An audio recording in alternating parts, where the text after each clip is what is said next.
Are we on? Okay. Okay, it is 5:07 and I'll call our meeting to order. I apologize that we are running a little bit later than scheduled. Ms. Random, did we notify the media? We did. Thank you. And I do declare now that we have a quorum with 4 of 7 board members present, and we will need approval of our agenda. I'll make a motion to approve the agenda. Thank you. I'll second. Thank you. Any questions? All those in favor of approving the agenda, please say aye.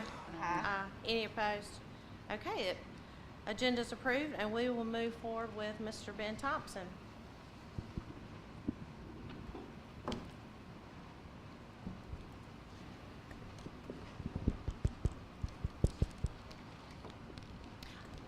Well, good afternoon, Mr. Jenkins. Sorry I'm late. Glad you can make it. I mean, we've been sitting in here meeting for like 40 minutes. I'm just waiting kidding. on me. We literally just got started. Are you serious? Yeah. Literally, yeah. Didn't miss anything. You didn't miss anything.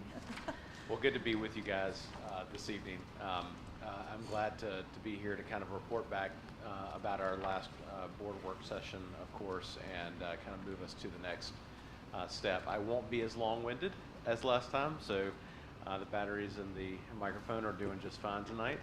But thanks for having me again to talk about this exciting next step here. If you'll remember, we had a couple of different scenarios and Hold on options just a second. that we talked Red, about. will you turn the air off? Thank you. Yeah. Yeah. Thank you. We had a couple of options that we talked about initially, and wanted to just go back to those, and we'll share a little bit about those coming off of our last work session together. If you'll recall, we also talked a little bit more about what the purpose of the long-range planning that we were doing. So I appreciate everybody's contribution and participation in that. And what I've taken from that is the beginning of really a mission statement for how the district might look at long-term planning overall. So from the board that we created after that, we started to kind of generate a couple of different ideas about what you're looking for from your feedback overall for the facilities, for all of your facilities. So you can see that on the screen. I'm not going to quiz you on that today or ask for any feedback, but I think part of the homework that we are developing together as we look at the long-term vision for the school district when it comes to all of their assets, all of their facilities, is to really focus in on the purpose, and this is kind of the beginning of that overall. I think the only thing I would point out is maybe the last sentence that seemed to be in line with what you guys all seem to say, which was the aim of creating something that's really dynamic and flexible and high-performing, so that you can inspire your students, not only for who's here now, but for the opportunity that's to come for them and their families and their communities. So I'll leave you with that, and and we'll talk a little bit more about any feedback that you might have on that. So in addition to that kind of overall global statement, this is just a very short list of some of the takeaway points that I had during that meeting. There's actually a much broader list of that, but we'll be adding to this as we kind of go along in the planning process. This is to incorporate your comments and really understand whether we're meeting the things that you talked about wanting to get inside of a building program overall. So I'll leave you with those as well, and that'll be part of the homework as we go into kind of next steps.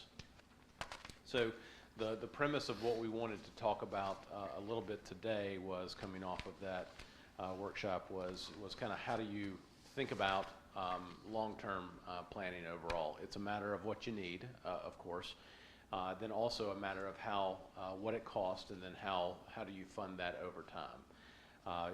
It's generally has two major parts. One is the ongoing tax revenue that the school district gets every single year, and then allocating that for the projects in a given year, and then anything outside of that from either local taxes, or state funding for a strategy overall. All of that to say is, there are a couple of different things that we think about when we look at all of the schools in the school district, whether they are included in kind of a long-term plan or coming up into the near future versus the long-term future overall. That's an important point because it does come down, or it will come down to dollars, and planning those dollars for the future overall. Many of you are aware of the economy. We try to predict that. We try to be conservative when it comes to our allocation of funding and our prediction of or forecast for the budget of any major improvement into the future. So we'll define that a little bit more as we go along. Here you can see the best way for me to kind of approach it from a dollars and cents standpoint is to give you what we call a rough order of magnitude. It's based on several parameters that are generally going on in the economy right now from a building standpoint, and then apply a couple of variables, contingencies, and cost associated with escalation kind of overall in this. This just kind of gives you an idea. I don't want, you're going to see some numbers attached to the things that we're going to talk about this evening. I don't want you to think that those are the absolute costs, because those are just kind of rough order of magnitude. What do these things cost within the overall picture of the thing? If you'll remember, scenario one was really about just taking care of what your existing campuses were overall. When we completed the facility assessment, there are a number of items that were listed as just general maintenance that needed to be improved. We gave those a rating or a priority over time over the next 5 to 7 years. The facilities and maintenance department has been active and working on those kind of overall. This represents some of that work, meaning we do need to include some of the maintenance within your long-term planning of that overall. But we also, if you'll recall back, looked at what the needs are at each individual school from an enrollment standpoint. So it's both of those factors together. You can see we've identified for these first groupings, the elementary schools, several classroom additions that were needed because of enrollment and because of change over time, and several of those maintenance items that we indicated in the facility assessment as well. There are some improvements to site that were also noted by principals and staff out at each one of those facilities, and a couple of different features such as playgrounds and the like that we captured inside of these. So you can see the kind of rough order of magnitude cost for generally those elementary school projects, what those would cost in today's dollars, assuming that we would design them and that they would be constructed over the term of the next 18 to 24 months. So that should give you a pretty good idea of kind of the baseline need. From the K-12 standpoint, or sorry, the K-8 standpoint, looking at Gray Court Owens and Hickory Tavern, a little bit different here because Gray Court Owens is growing so quickly that it has a need for additional classrooms over and above what was listed in the previous grouping. So you can see those. In addition to doing a few things that were noted out there by staff and by the use of their schedule, meaning that they needed things like multi-purpose rooms. They needed an addition. They needed to really look at the auditorium and do some significant upgrades and renovations to that facility over time. So rough order of magnitude for those, you can see starts to go up just quite a bit more as you add more scope, as you add more additions to the mix there. But again, just scenario one was kind of the pay-as-you-go. Let's for each one of the existing schools accommodate either enrollment change or any code requirements that are required for the use of the facility. Any questions there before I go on to the next? That was really just scenario one. So I know it's a lot to take in, but this is generally how we try to understand what the needs are and the scope of each one of these projects now that we've come to the end of analysis. So from the middle school standpoint, I would add to that is that you start to see a little bit more of a list of options there. It's for Lawrence Middle, for instance, you've got some improvements that were suggested either by the principals and staff that make sense in terms of how they're connected to the maintenance plan, but not as high of a priority as some of the other projects overall. Whereas at Sanders, part of your planning initially was to add classrooms out there, which you're doing right now. So it may seem like a little bit less at Sanders. That's because those funds are not included in kind of the overall capital improvements plan or long-term plan Ben, here. can you read what bullet point number 2 is? We just have a copy that's it's not a very clean copy for that. Just bullet point number 2 under Sanders. Under Sanders is address maintenance items identified in the assessment. Thank you. Yes, ma'am. So that's really just the pay-as-you-go. The changes to each one of those schools overall. You can see rough order of magnitude is a significant amount of dollars associated with that. I would say that's just for your information at this point. Really the next step on that is defining when those occur over time.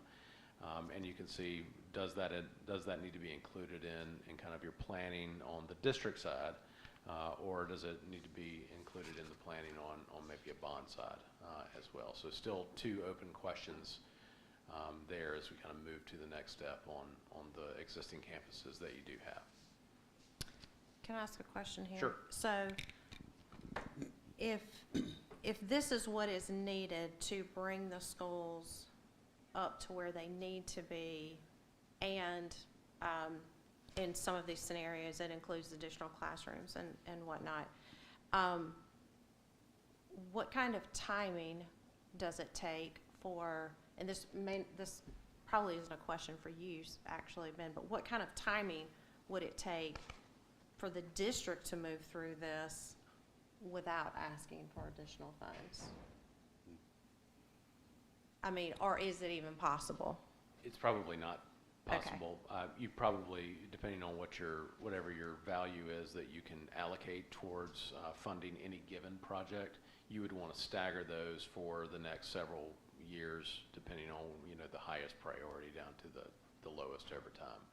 From just a design standpoint, it generally takes anywhere from, for projects like this, anywhere from 8 to 12 months in design and permitting, and then probably another 12 to 14 months in construction. So you've got a good solid 2 years, 2.5 years of planning and design as soon as you say go, outside of funding.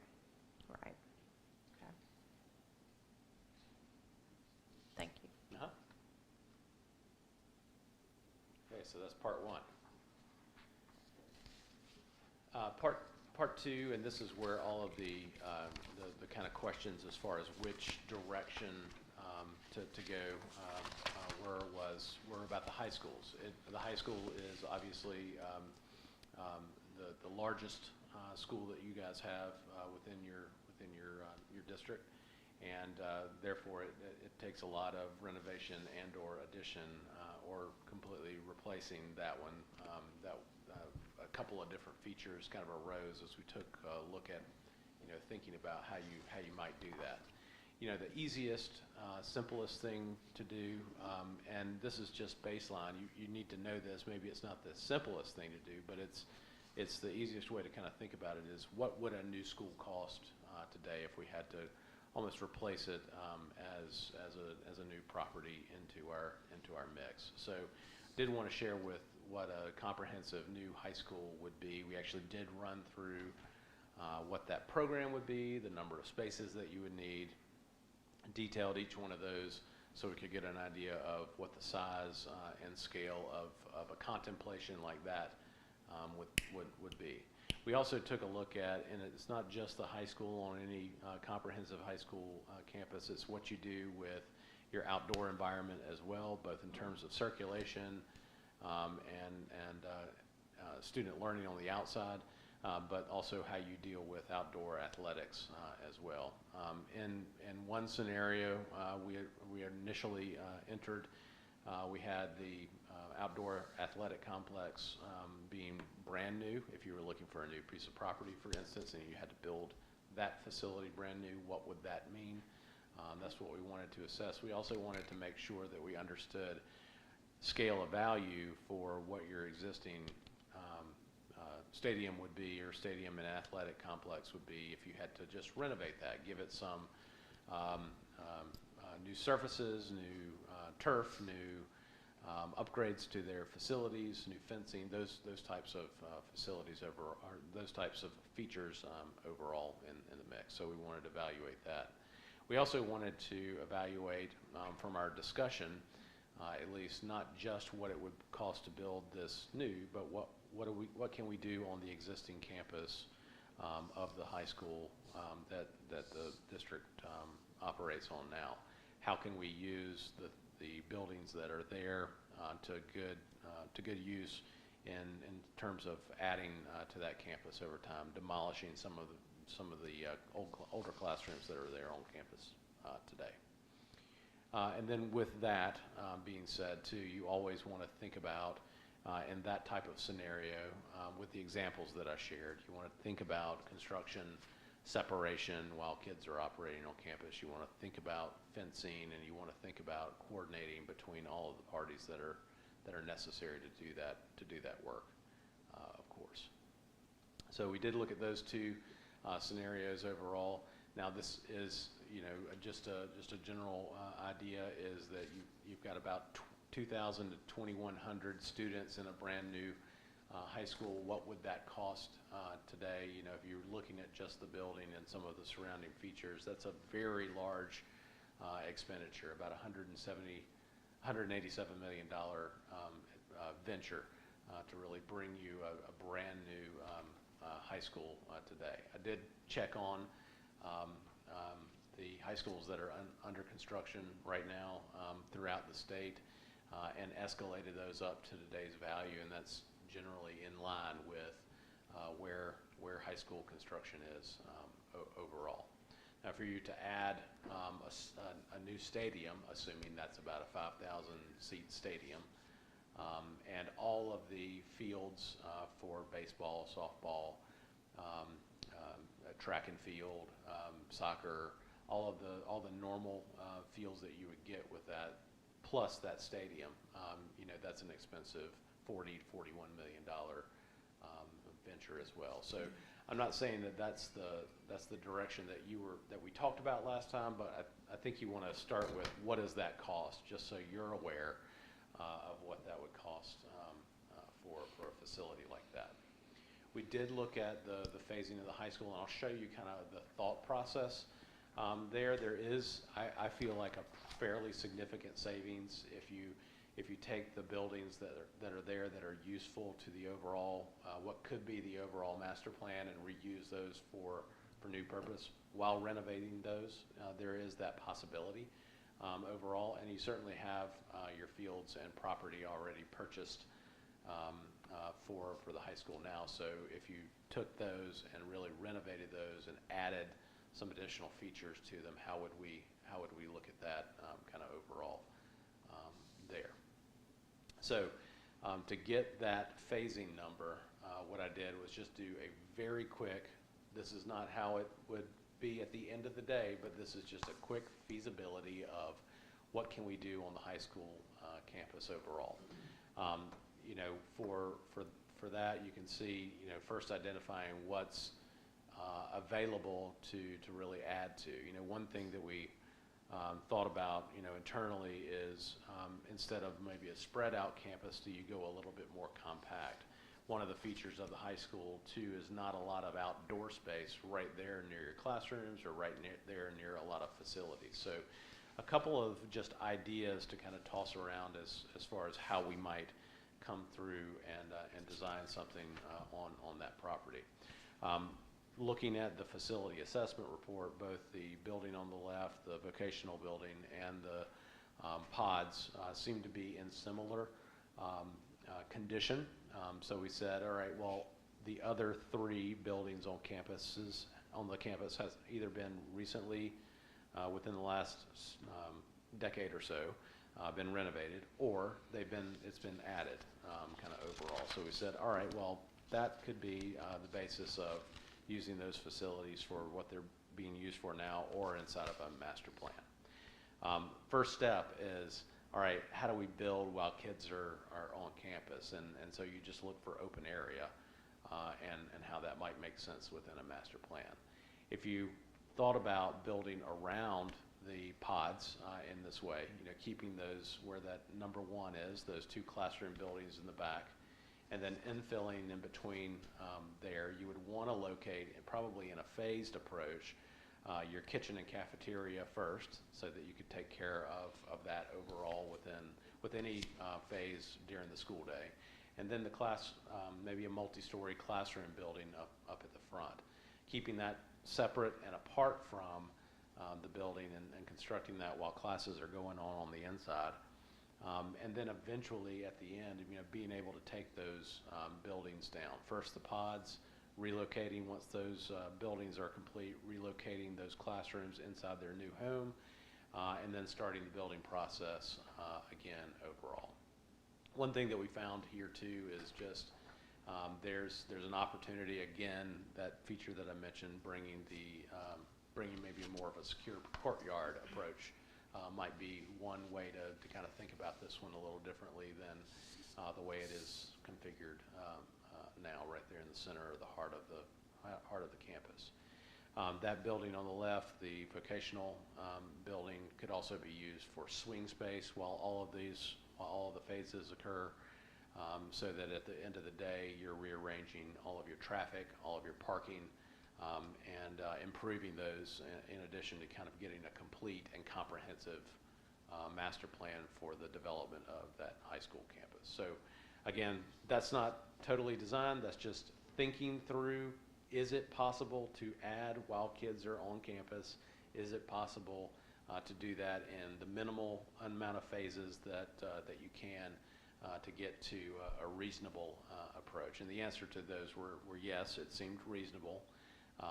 Lots of things that we would need to do and confirm to make that actually actionable, but from a feasibility standpoint, this seemed to be a fair and feasible approach overall that uses more of your facilities that you have in addition to adding for the future. So this was just the feasibility. We can go back to cost. We can talk through any of those before we kind of get to what do we do with all this information next.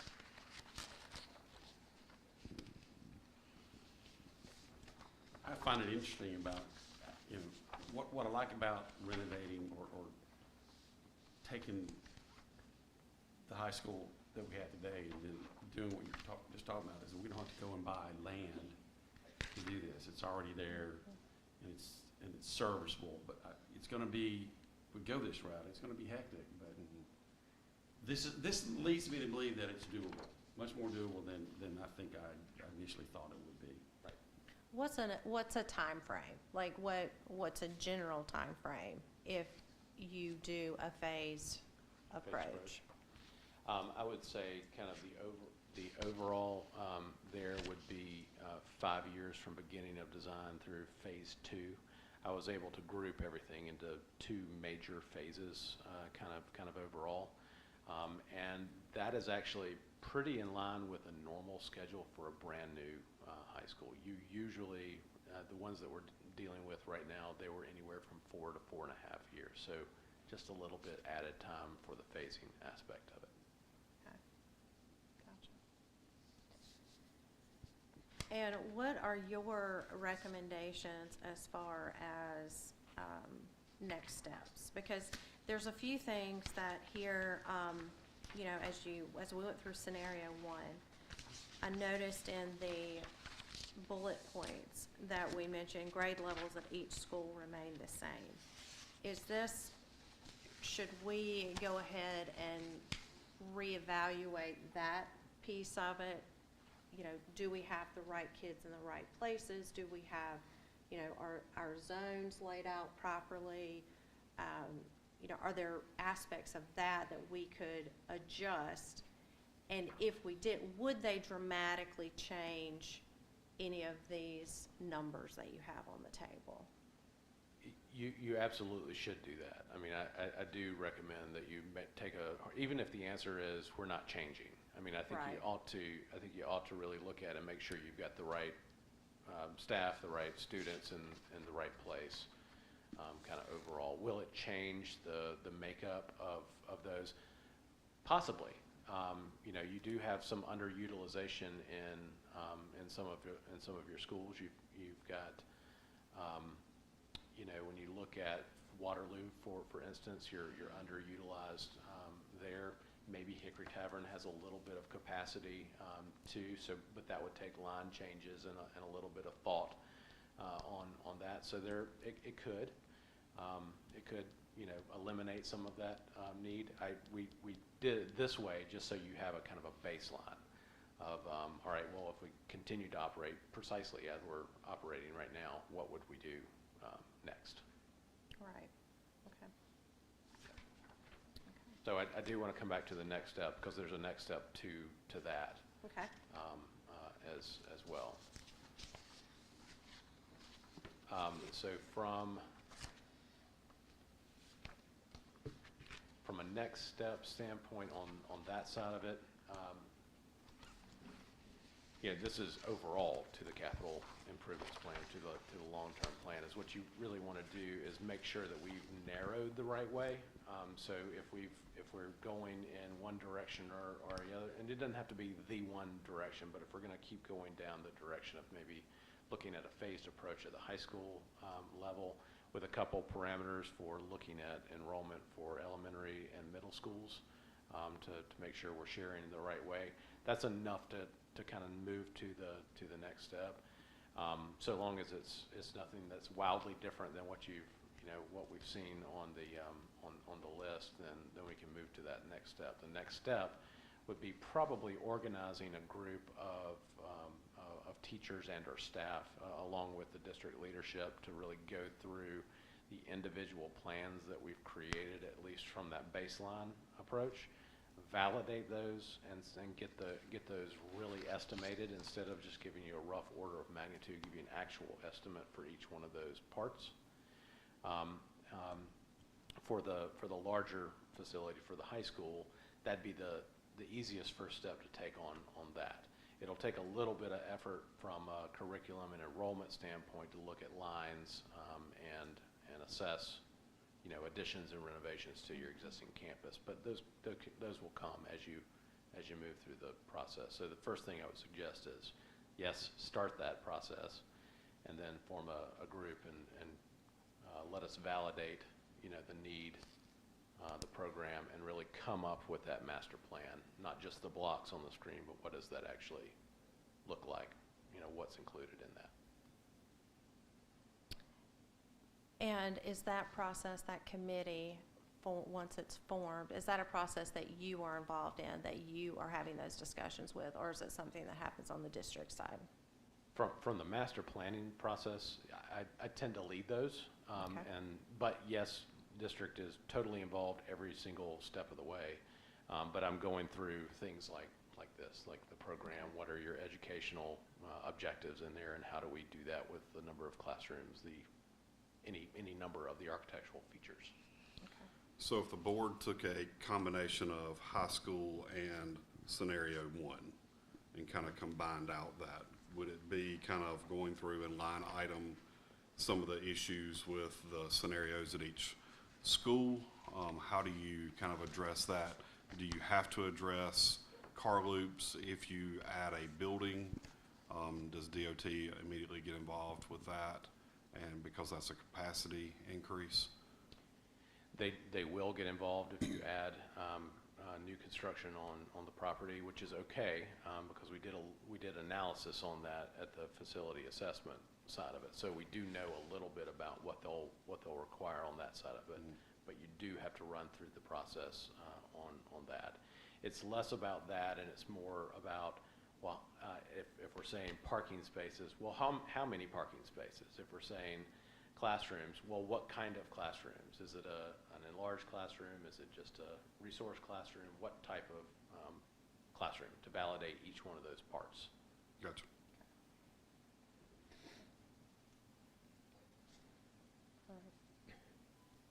Really, the trick on the scenario one side of it is prioritizing those, and that's an active process. It's not one decision. It's an active process that you do over time.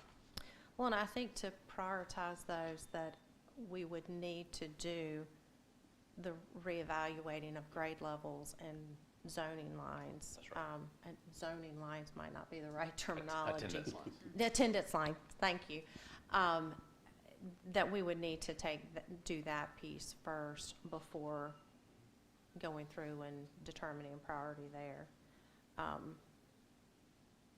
What kind of workload is the attendance line reevaluating grade levels, timing wise? There are a couple of companies out there that do that, but I don't know timing and how quick the turnaround that would be.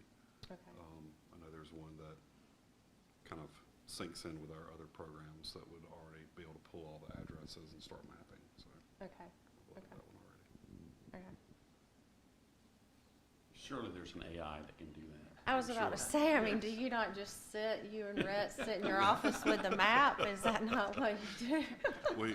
We'll go putting different colored dots on, There you go. Just pin. there's an elementary child, a middle child, a high school child, and then we'll just go back and You're count getting it. dots, You're yeah. getting it. It's perfect, perfect. Just ask Chat GPT. Yeah. It'll cough it up.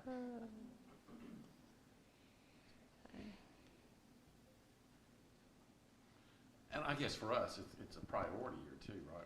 Where is the biggest pain? You know, is it the individual school, you know, the schools, or is it the high school? I don't know, how do we evaluate that? Right, I know some of it's gonna be growth needs, a lot of it's also safety needs and kind of just, dated facilities that, we need to address too, but, that's gonna be coming And do down we to have a facility, is there a school out there that it wouldn't be to our long-term advantage to continue to invest money in it? That's the $1 million, I mean, are we gonna, Gray Court Owens, $10 million? I don't know, I've only been in that facility a couple of times in the years I've been here. Yeah. But I don't know the answer to that question, but it seems like we need to start thinking about whether it's time to retire some of these buildings and think about buying, building something else different. I think from past studies that have been completed, it has been determined that we've had some buildings that we don't need to have students in any longer. And I think that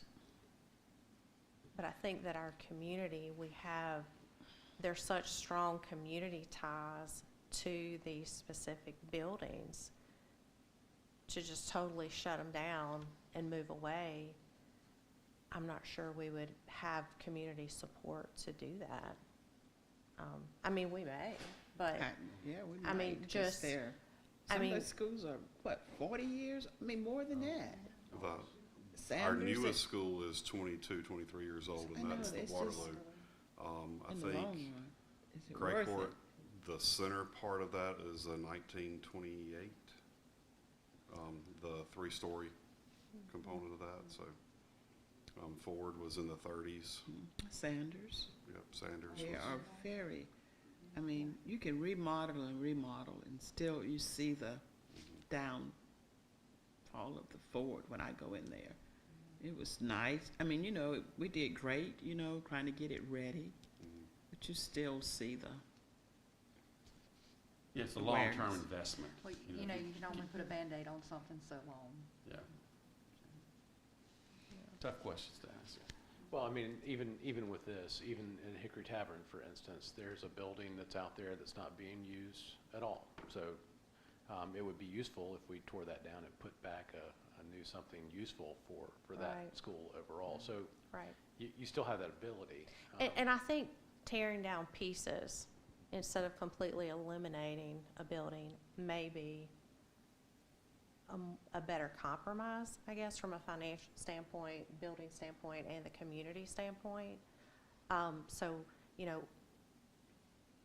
and I'm totally making this up, so I don't want anybody to flip out if they're listening online, but, you know, we tear everything down at Gray Court except for the potato house and the center building, and then rebuild.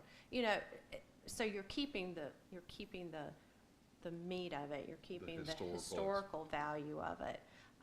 And I'm sure there's a similar section at Ford and at Sanders that the same could be done with, but, you know, all of those things are, you That's know, why we need to money get the that we community don't have. involved.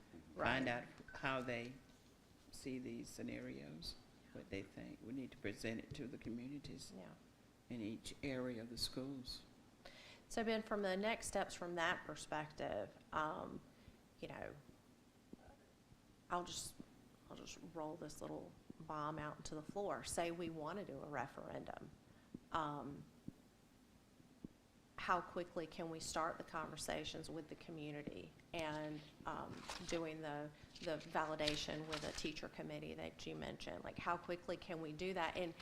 And how effectively can we do it, and not skip any steps, but make sure we cover everything, but still keep in mind that at the end of the day, maybe we want to go out for a referendum if there's community buy-in. Sure. You have the ability to start that right now. I mean, for sure. I mean, I think before, you're still defining what the need is.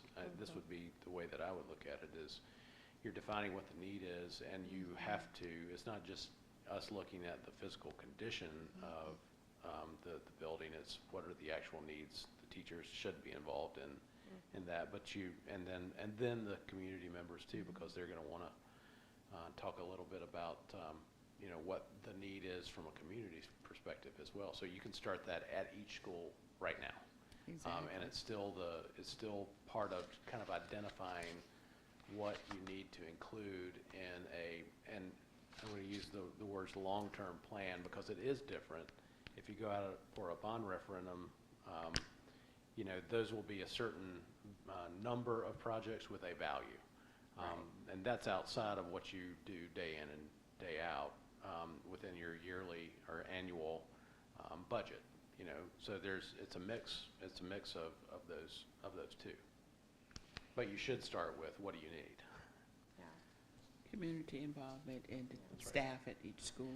So from an effectiveness standpoint, you know, that you don't you have a lot of information. The district has a lot of information that we've shared, and really you can go out with a leadership group here and really have those conversations. You know, at least initially, form a really good idea of what the options available are.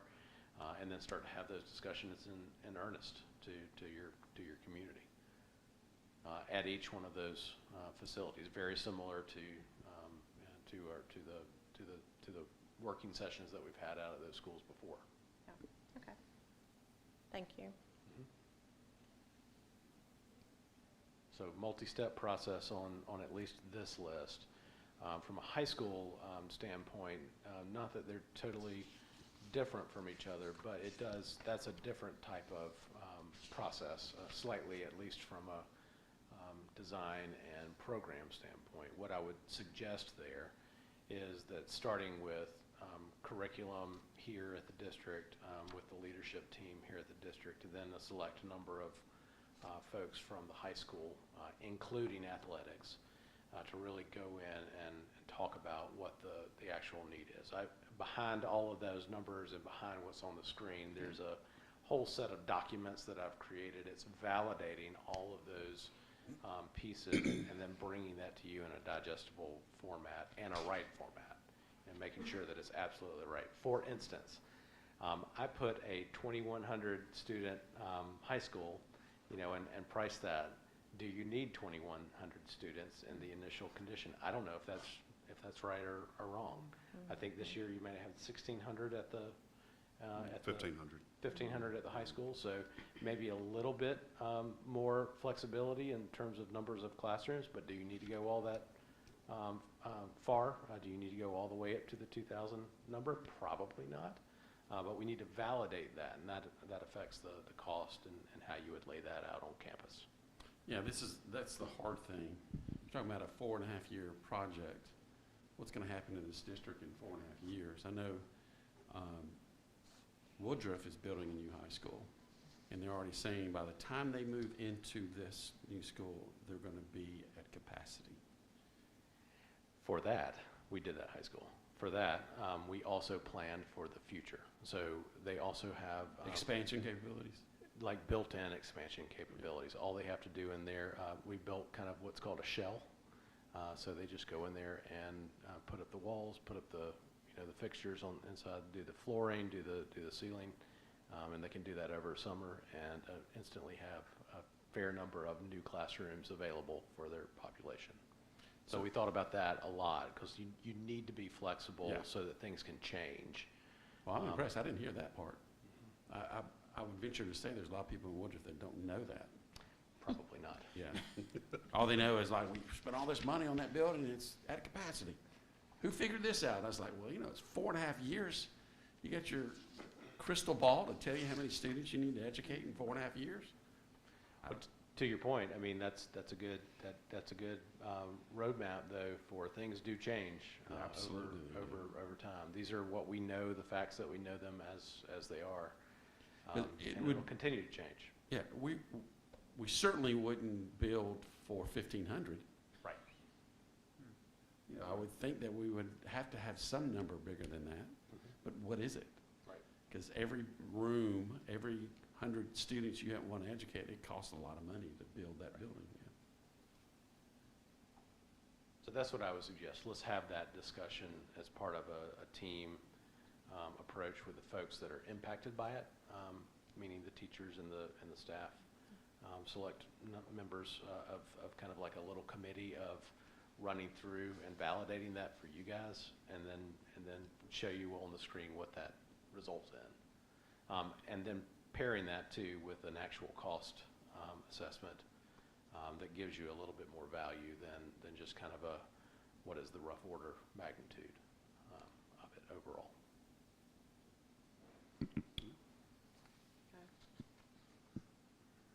Got anything else? Anybody have anything else want to contribute? I guess our really next steps are then is to figure out where's the biggest need, and which school we need to. Our next step is getting people involved, the community and leaders at the schools to find out, from them. Where the biggest need That's is. our next step. Yeah. Get community involved in all of these schools, Hickory, Tavern, and Sanders, and let them know what our plans are and get their opinion. That's our next step. Well, and this won't be the first time that they've heard this or had this conversation because, you, like you said before, you have presented at several of the schools a few years ago. So I do think that, but I do think that I think the community is Getting pretty back out aware there. that we've got an aging school district, Oh, they know that. and What we are haven't gonna spent do much about it? money. I want to wait. We have spent money keeping this thing together, but it may, again, from a long-term investment, it may not be. Worth it. well, it's like we're It's like, trying to okay. dry our hands at the same time we're washing them. Just can't Like put as soon as one thing is fixed, 15 other things Yeah, it's just. fall apart or, Yeah. so there it's has to be overdue some for us to do point. something. It's just overdue, Yeah, I agree. 'cause they are. And thank you. I Yeah, agree. appreciate it. You bet. Thank you Leadership so and- much. I appreciate it. Glad to be with you. Thank you. Thank you. All right, with nothing else on our agenda for the work session, I will adjourn us. Thank you. Thank you. Good.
don't be here at 8:30. Want some of these?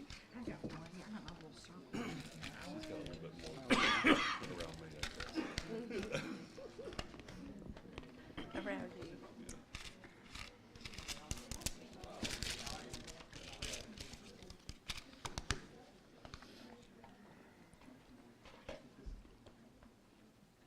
Why does it say I have no service?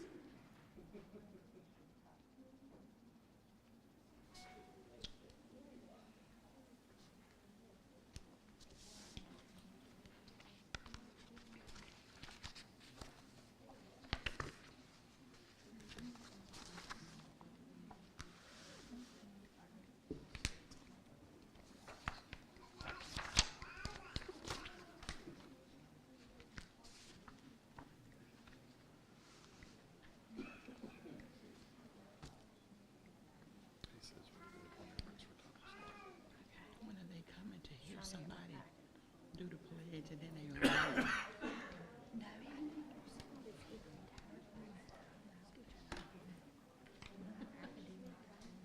Oh, yeah, they're getting reward. That's what, okay, that's what it is. Yep, you're right.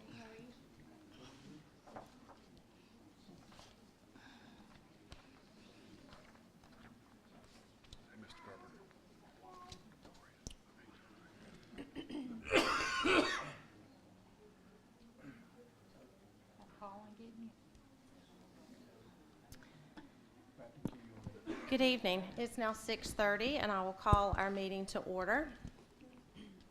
Ms. Branham, did we notify the media? We did. Thank you.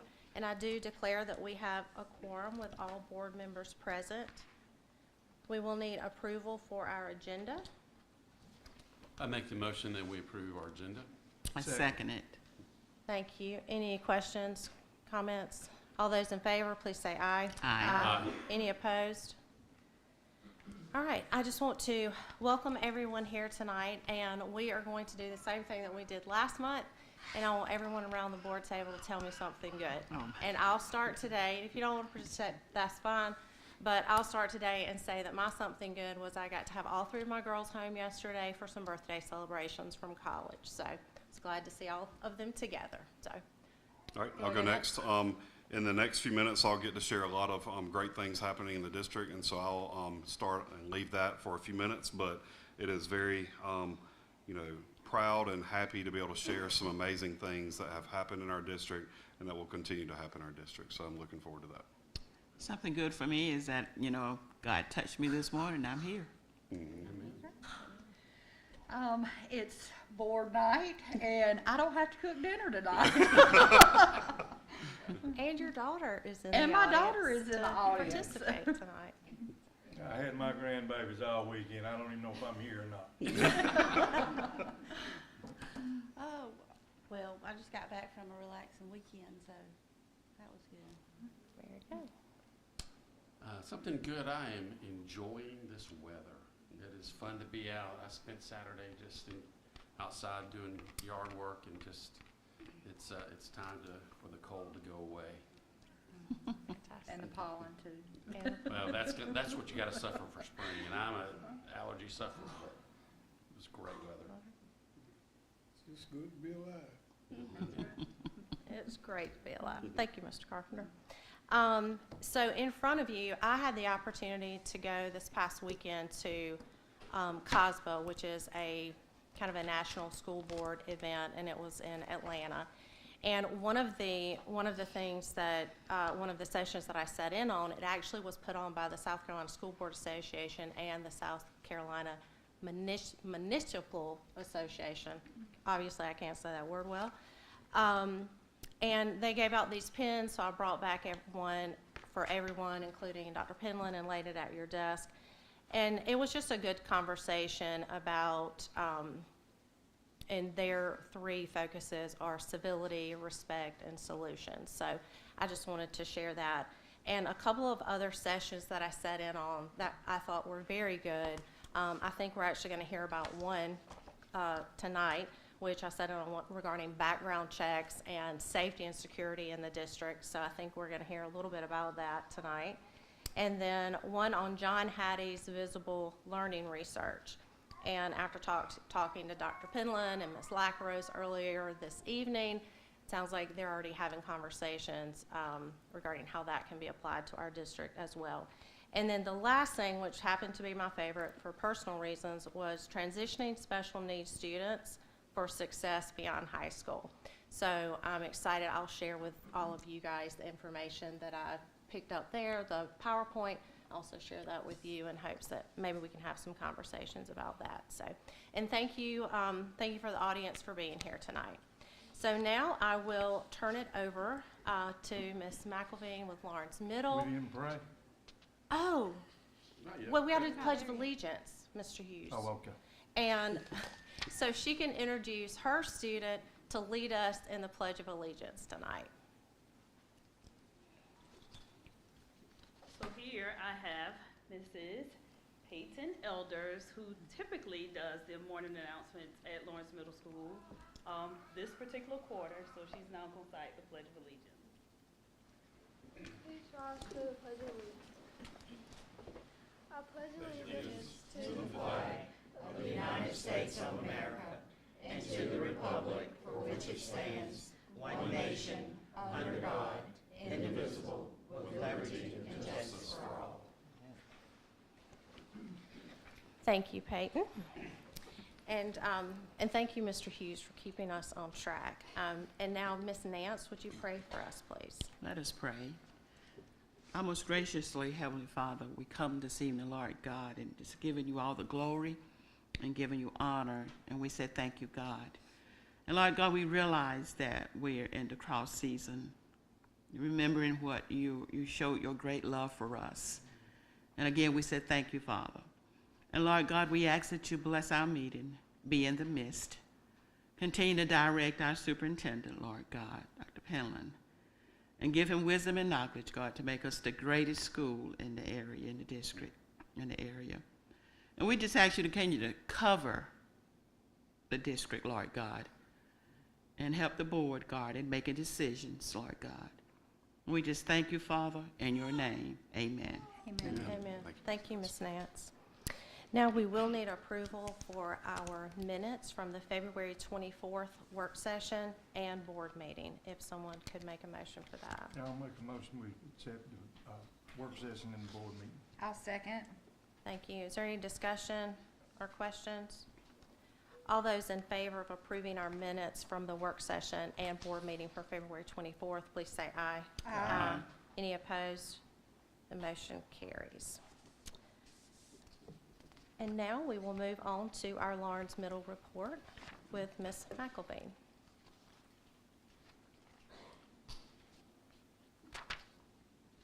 Do you want me to click, or you've got your clicker right there? You can do it. All right, Lawrence Middle School. This is what we've done so far at Lawrence Middle. We're obviously the home of the Tigers. We have 4 things we're going to mention today.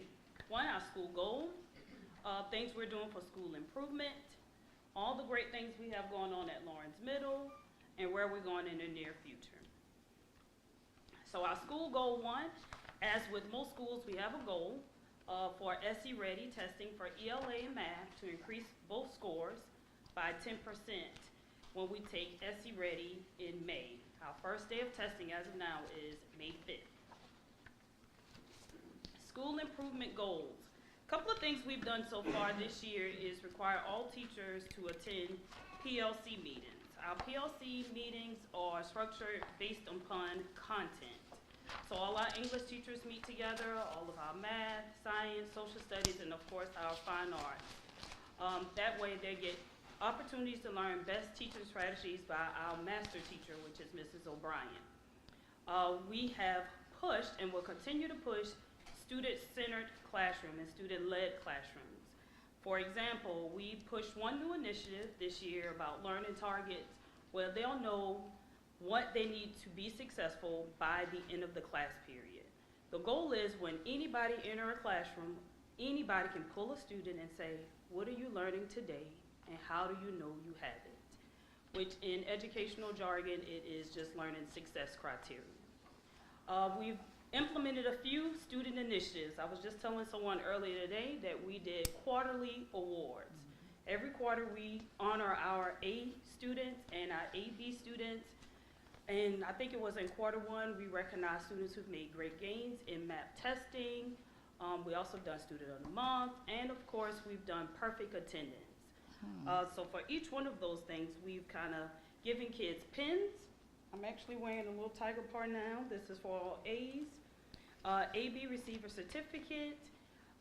Perfect attendance, in some cases they got little bands or they got some type of gift certificate that we reached out to others in the community to give us different incentives to help reward our students for the great things that they're going on. Hopefully next year we would then invite even more students or at least live stream it so all students can be a part of it versus just recognizing the students that's receiving the awards, but we want everybody to be motivated to make sure they receive a reward, whether it's perfect attendance, whether it's Student of the Month, etc. Also for Student of the Month is voted amongst our teachers, each one of the content teachers, 6th, 7th, 8th, and of course Montessori, just making sure we're pushing out the profile of a high school graduate. So they look at all of those qualities, they come to a consensus as a team, and they vote on 2 students. Whichever 2, it doesn't matter about gender, it doesn't matter about grade, each grade level, including Montessori, of course, pick a student and they receive a picture. Sometimes it's taken with me, sometimes it's taken with my assistant principal, Ms. Jackson, and of course we post it on social media. So all of these things are just some of the things that we've highlighted.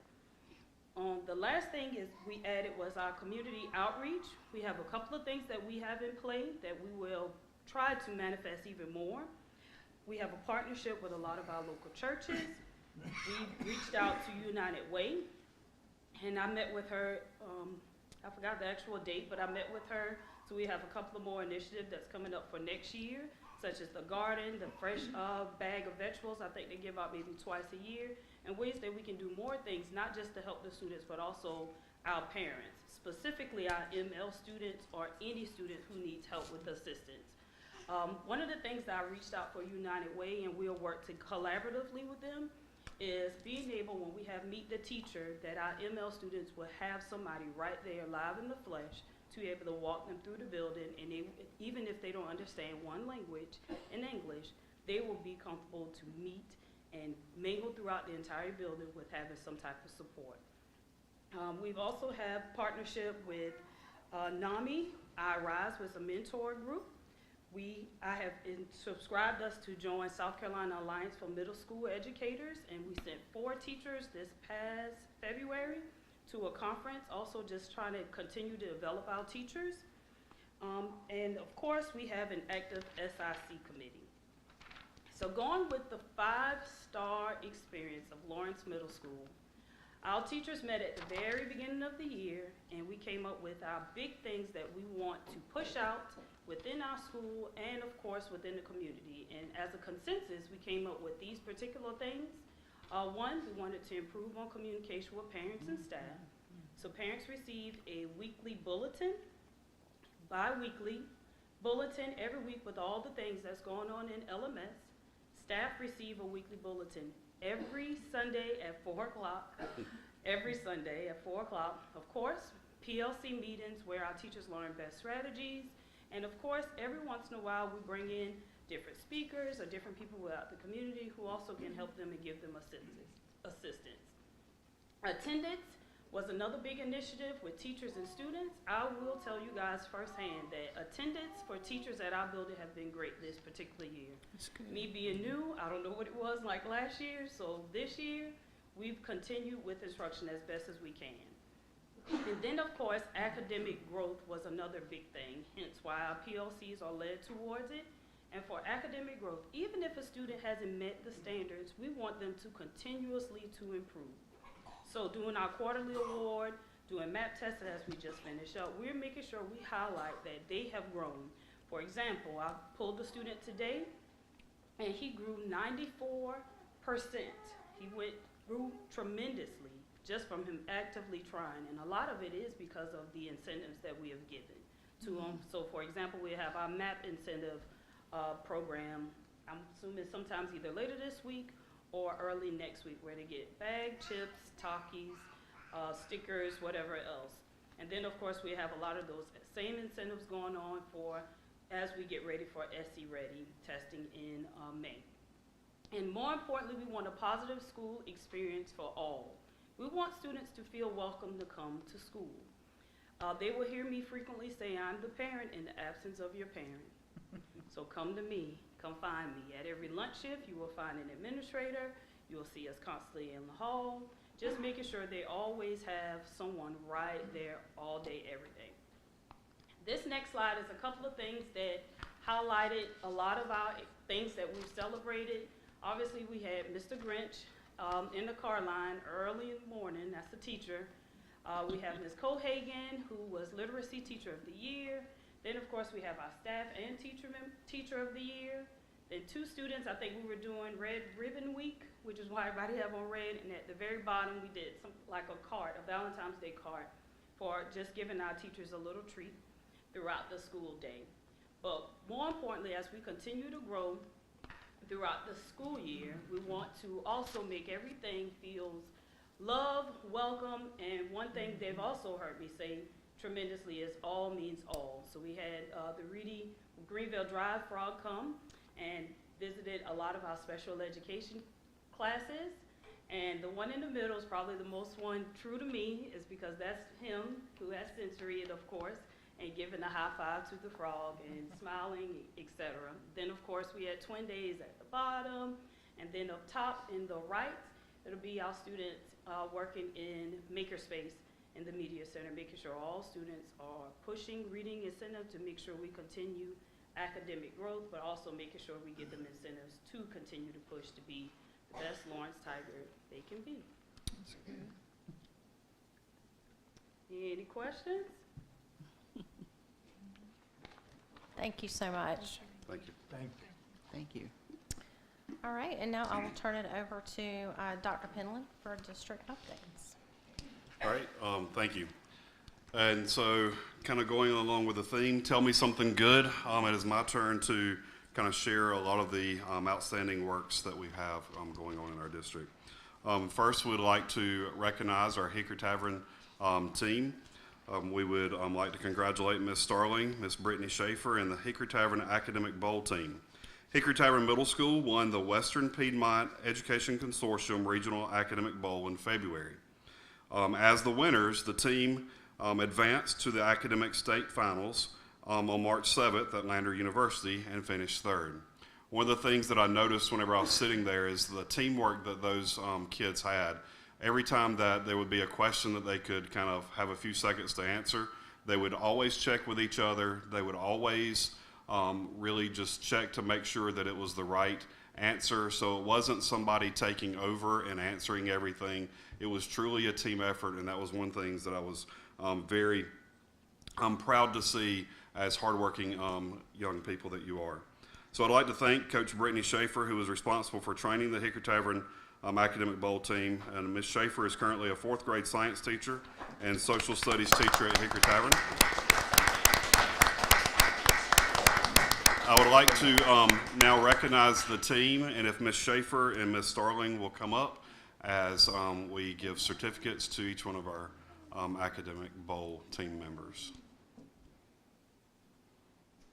When I call your name, if you will please come up and receive your certificate from the board.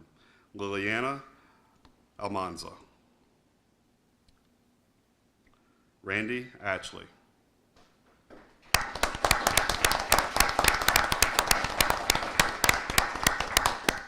Cadence Glenn.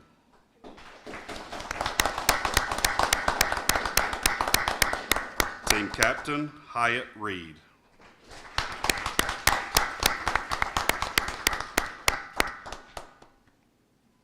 Andrew Poole.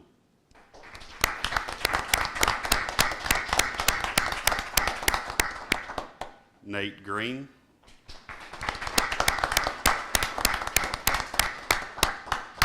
Christian Hart.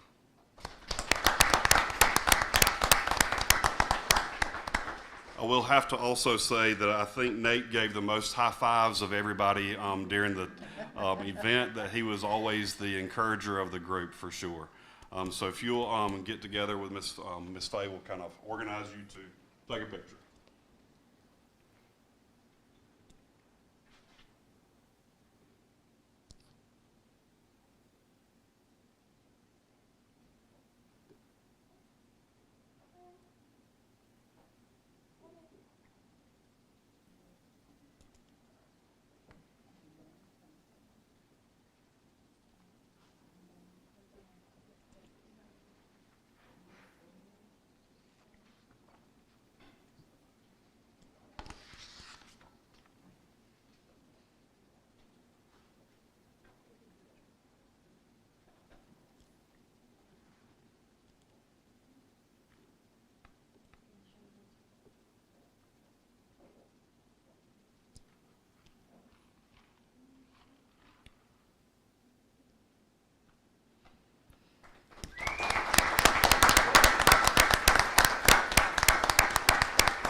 The next thing we had on March 18th, Fox Carolina covered our STEM bus visiting Sanders Middle School.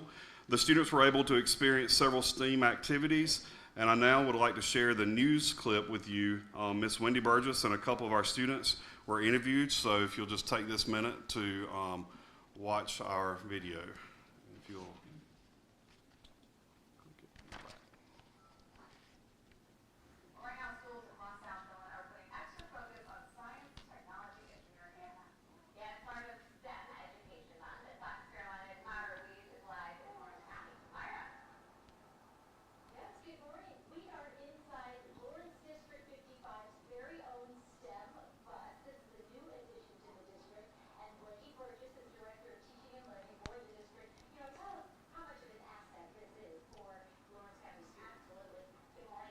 We're glad to have you guys here today. And of course, in Lawrence County School District 55, our goal is to have a 5-star culture, and part of that culture is having a high-quality education for all students. And so what we're really working on building is building those 21st century skills with those soft skills. So the STEM bus brings the two worlds together and helps to grow our students in an amazing way, because they have hands-on activities while also building things like collaboration and focusing on building things together. So, yeah, let's see. So Ruben's going to show us at the very end over here, you have a printer. We have a 3D printer there on the end.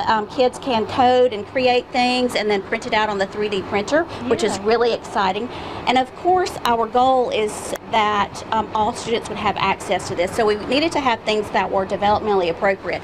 So when we think about our earliest learners, we start with the Legos, because kids then, that's where they begin those engineering skills, thinking about how things build, measurement, all those things. We have robots, which can be coded. We use the iPads and the monitors there for the instruction, and we use that for the coding. The kids can code. We also have another, what we call Makey-Takey. This one's really fun. It can be used for a couple different things. We make instruments with this, but kids can learn about circuits and relays with this. And also, this is another robot, kind of bringing the two pieces together. So kids can build the robot from the bottom up, and they can put in their relays and their circuits and timers and lights, and it creates this amazing robot that they then can drive. And then here's another developmentally appropriate robot. So the kids, the color of the tile actually allows for the coding of the car. Yeah, And so much your AI. Drones. Yes, So, and yes. some of the students here are getting their first look here. We have Jaden and Chloe. You know, I know this ties in with what you want to do when you grow up, right? Tell us about that. I want to be a mechanical engineer, and circuits like this will help me learn more about it, so I could be better in my career. Yeah, how about you, Chloe? I want to be an educator, and I want to be able to understand things like this so that I can help other people to understand them as well. And I think that that would definitely benefit my future, and I think that this is a wonderful thing to add to Lawrence District 55. Yeah, well, thank you both, and thank you, Ms. Burgess. So this is a bus stop that is putting students on the path to a high-tech career, perhaps. Reporting live in Lawrence, Maya Ruiz, Fox Carolina News. So again, we'd like to thank Fox Carolina for doing that, but I'd also like to take a special time to thank Wendy Burgess and her team in Teaching and Learning for learning all the different components of that and all the new technology that we have that's available for our students in our district now. The next thing, I would like to kind of share some information about our STEAM on the Square. If Cindy Wright is still here, I saw her earlier. Yep, Cindy Wright. She has been the spearhead of this, and this past summer I met with Main Street in Lawrence, and we discussed the possibility of using the Square for a STEAM event. I mentioned it to Cindy Wright, and the planning is now history.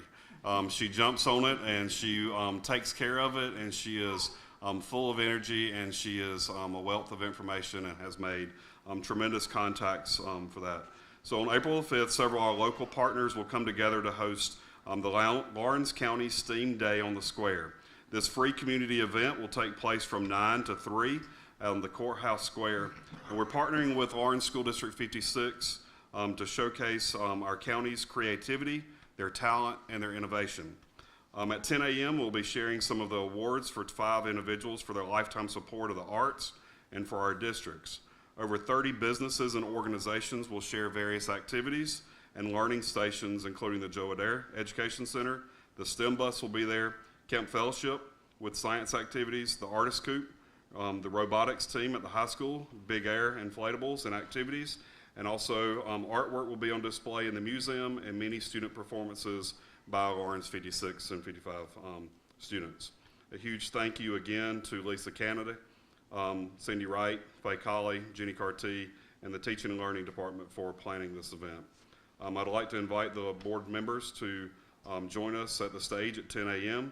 for the kickoff ceremony, where they will be recognizing some important community members who have supported STEAM learning. Cindy, would you like to share anything? Of course I would. This is something no one person could have done. I'm going to brag on 3 people that I see in this room right now. What Dr. Finley did not tell you was about 8 months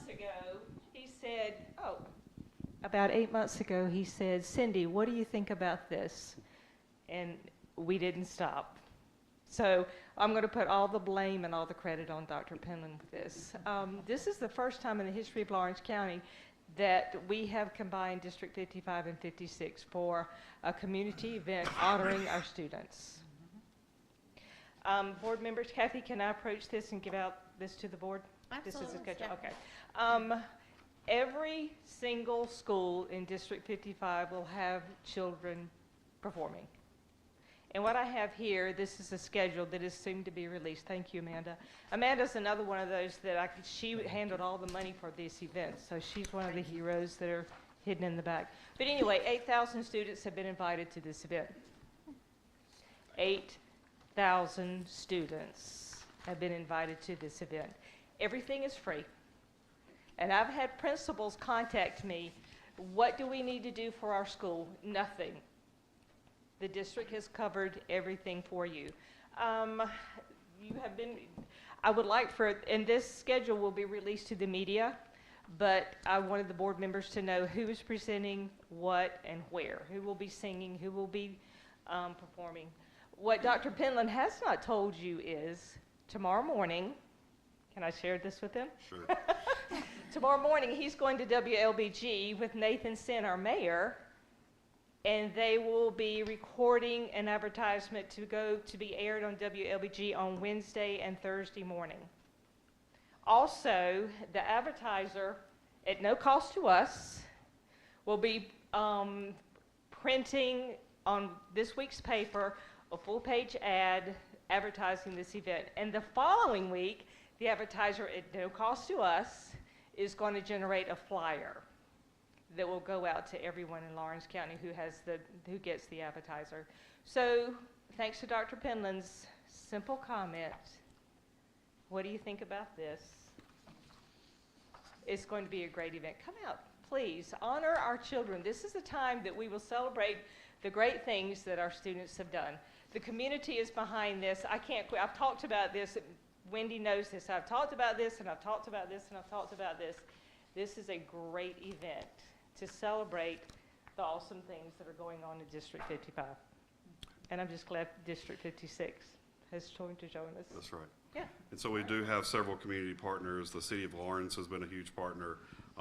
Lawrence County has also been a partner, partnering with First Steps and also with Lawrence School District 56. So again, we are very excited about this event and do hope that you will all be able to come out. Would like to also mention a congratulations to our Lawrence District 55 High School Symphony and also their honors orchestra group. So this will be some of our students that will be on showcase at the STEAM event that also received an excellent rating and superior with distinction rating at their concert performance on March 8th. So again, we do have many different student groups that will be performing, but also showing off the high quality talent that we do have in our district. Again, we had Beta Club induction last week. This was the first time we had it in a few years, so we were able to induct about 35 per grade level in 9th, 10th, and 11th grade. It was a great event where Miss Etha, the LDHS science teacher, was able to lead the group and induct 105 students. We had a great crowd of parents to come out and enjoy their proud moment for their student to be able to be inducted in Beta Club. Would also like to, and I'm quit clicking, okay, there we go. Would like to also congratulate Bryson Stewart, who is a Gray Court Owens student. He finished 5th place in the national archery, in the state archery finals, and he's qualified to compete in the national archery competition from Gray Court Owens, so very proud of him. We also have coming up a behavior intervention strategies. This will be our session 2. It's on April 1st from 6 to 7, and the focus will be conscious discipline. Ms. Amanda Lackarose will be sharing information on how we're implementing that and the strategies that parents can take back to their homes to be able to help with behavior intervention strategies with their students and their children. All right, also congratulations to our Boys State selectees. Congratulations to the following students. I'll just read their names off: Robert Bradway, Jordan Stroud, Price Turner, Braden Yarborough, Logan Galt, Hunter Richardson, Zaylon Williams, Cody Patterson, Ryan Nichols, Max Martin, Austin McCall, Jackson Cole. I'm so proud of these young men. I know several of them, and whenever the American Legion said that their wits, presence, extracurricular activities, academic record, and most of all their citizenship caused them to be selected. They are truly all of those characteristics. Some of them are very witty, but they also have some very high academic records and are involved in a lot of things. So again, congratulations to our Palmetto Boys State selections. A couple of staff highlights I'd like to do is congratulations to Victoria Jordan. She's from Gray Court Owens. She was selected as Education Week and featured for her classroom mindfulness practices. They aired a video on her a couple of weeks ago, and just have not had a chance to congratulate her. And also Danette McClinton was one of the emerging leaders and part of the class of 2024-2025 for the South Carolina ASCD. I would now like to take a moment to congratulate Lewis Compton. He is here in the crowd. So Lewis, if you'll just let everybody recognize you. And the South Carolina Athletic Administrators Association awarded Lewis Compton the Braveheart Award. The Braveheart Award is given in recognition of an individual who has exhibited a spirit of bravery and courage while enduring trying personal experiences. I've personally known Lewis my entire life. We grew up in the same church. Lewis is a few years older than me, so I grew up seeing his competitive nature and his athleticism. I have a vivid memory of him as a coach for our ladies' church softball team. He had an intense competitive nature and expected excellence from all of his players, even in the church league, and yes, his now wife. Fast forward a few years, my wife and I had not been married long, but my dad called. It said Lewis had been in a hunting accident and didn't know what had happened, but he knew it wasn't good. I remember going to the hospital and first seeing your mom. She's always had it together, but visibly upset, just saying, I need you to pray. That's all we need is prayer. My wife and I went into the room to see Angela and Lewis, and even in that moment, I could still feel that competitive nature and how you both had that we're going to win attitude and we're going to beat this. Not knowing what the beat would look like, but God not only blessed you with the fight and competitive nature in athletics, but also the competitive nature and the winning attitude that you would need to beat this. He also blessed you with a life with that same competitive drive, knowing all the time this was what you needed to come through this and be able to inspire others. He can now fly down the halls much faster than we can walk. He is going to be at as many athletic events and every event that is possible and on the sidelines. And it is my privilege as superintendent, I not only get to see a great principal and leader, but I get to see a great friend inspire our student athletes, our student body, and the staff, not only at his school, but in our district. So congratulations and well-deserved on the Braveheart Award, Lewis Compton.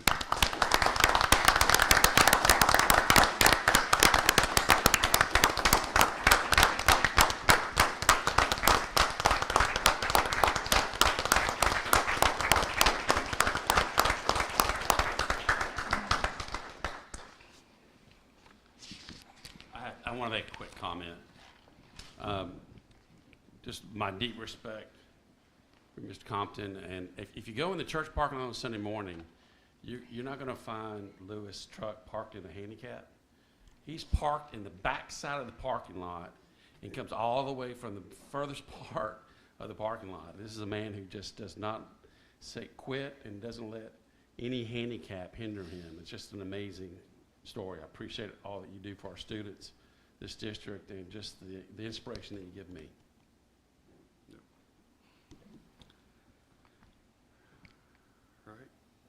So our Learns update, last month y'all did approve to allow us to utilize some funds to keep the staff employed that we had in the grant. But in your packet, in the paper packet that you have, you'll find an Education Week article that is provided for you in there. These pictures are also at Ford Elementary. Education Week wanted to highlight Ford Elementary, but also our work toward our Learns grant, and they focused on the grants across the nation. So within our board meeting last month, we have gained national recognition. We have worked hard throughout the country and also in our state to helpfully get our funding reinstated. So again, just kind of a recap, we've met with Sherry Biggs and some of her staffers, the House Appropriations staffer in DC, Senator Clyburn. We've been in email contact back and forth with Tim Scott's office, Lindsey Graham's office, been in contact with Ellen Weaver, and also Dr. Penny Schwinn, who is Deputy Secretary of Education, pending Senate confirmation. We've also worked with NIET staff and other TSL grantees to share information and also submit our appeal for reinstatement. So I do want to thank Amanda and Wendy for all their work, and also Faye for managing all the press releases and all the interviews that came with our last board meeting. But again, we are starting to get some very good vibes, hopefully getting our money reinstated. That is something that whenever we spoke with Dr. Penny Schwinn, she was talking a lot about her job and once she's confirmed and how that would work as we move forward.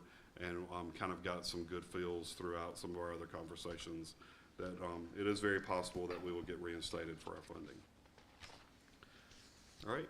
Yes, Dr. ma'am. Finley, may I interrupt for 1 second? So last month when Ms. Brown was presenting along with Ms. Lackarose, Mr. Dawkins got up and was trying to show that little short fold out of what this data wall looks like. Well, this is it.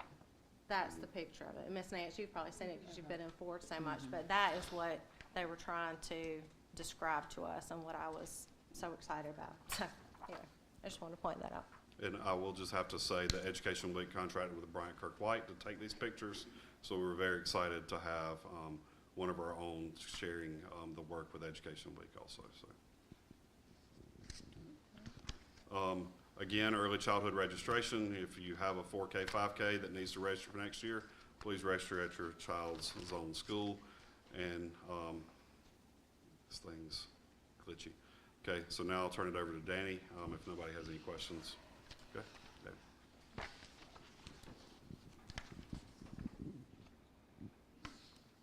Good evening, everyone. Good evening. Following up on Lewis getting the award is a pretty tough act to follow. Thank goodness I'm much better looking than he is. But anyway, it's March, guys, and you get to see me again. I have to do this to make sure that we're in compliance with our Children Internet Protection Act. It's a federal law enacted by Congress to address concerns about addressing offensive content over the internet on school and library computers. There's 3 criteria that we have to follow. First, we must provide protection, filtering, or blocking internet access by protecting against access by adults and minors to visual depictions or harmful images to minors. This board, there's 3 board policies that address this. Board policy IJNDB, Technology Resources, directory R1, R2, R3, and R4. The second one is GBEE, Internet and Electronic Communications, and the third one is GBEEA, Social Media. Lawrence County School District 55 employs iBoss web filtering, CrowdStrike Falcon antivirus protection, and Palo Alto firewall with Trustify in conjunction with our Cisco umbrella. The second criterion is this must be discussed in a public hearing, which we're doing tonight. And third, we must include monitoring and, when available, prevention of online activities for our minors. Access by minors to inappropriate matter on campus as well as off campus. Safety and security of minors when using email, chat rooms, and other direct electronic communications. Unauthorized access, including hacking or unlawful activities by minors online. Unauthorized disclosure, use, and dissemination of PII, such as name, address, phone number, date of birth, and images. And then measures designed to restrict minors' access to harmful material. Monitoring appears to require only supervision, not technical measures. Specifically, SIPA does not require tracking of internet usage, but Lawrence County School District 55 has this capability. We also utilize Gaggle as a partnership with SC KIC, a department of the South Carolina Law Enforcement Division. Are there any questions about the SIPA requirements? All right. I'd like to briefly celebrate some things that we have accomplished. Most recently, we added Trustify to our email support for our school district. And I would like to actually take a moment to commend 3 people in this room for being cyber vigilant.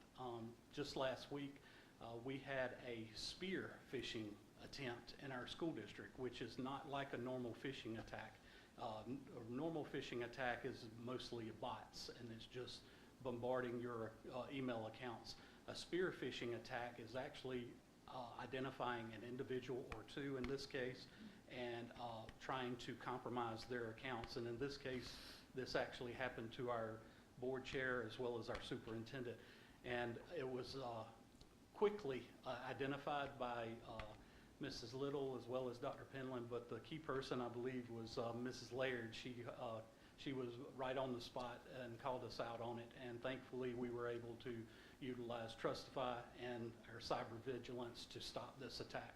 This is, again, not a normal phishing attempt. This was specific for these 2 individuals, and I just wanted to commend you guys. I appreciate everything you're doing, and it takes more than just a software package to keep our personal information safe. So just a short little synopsis on Trustify.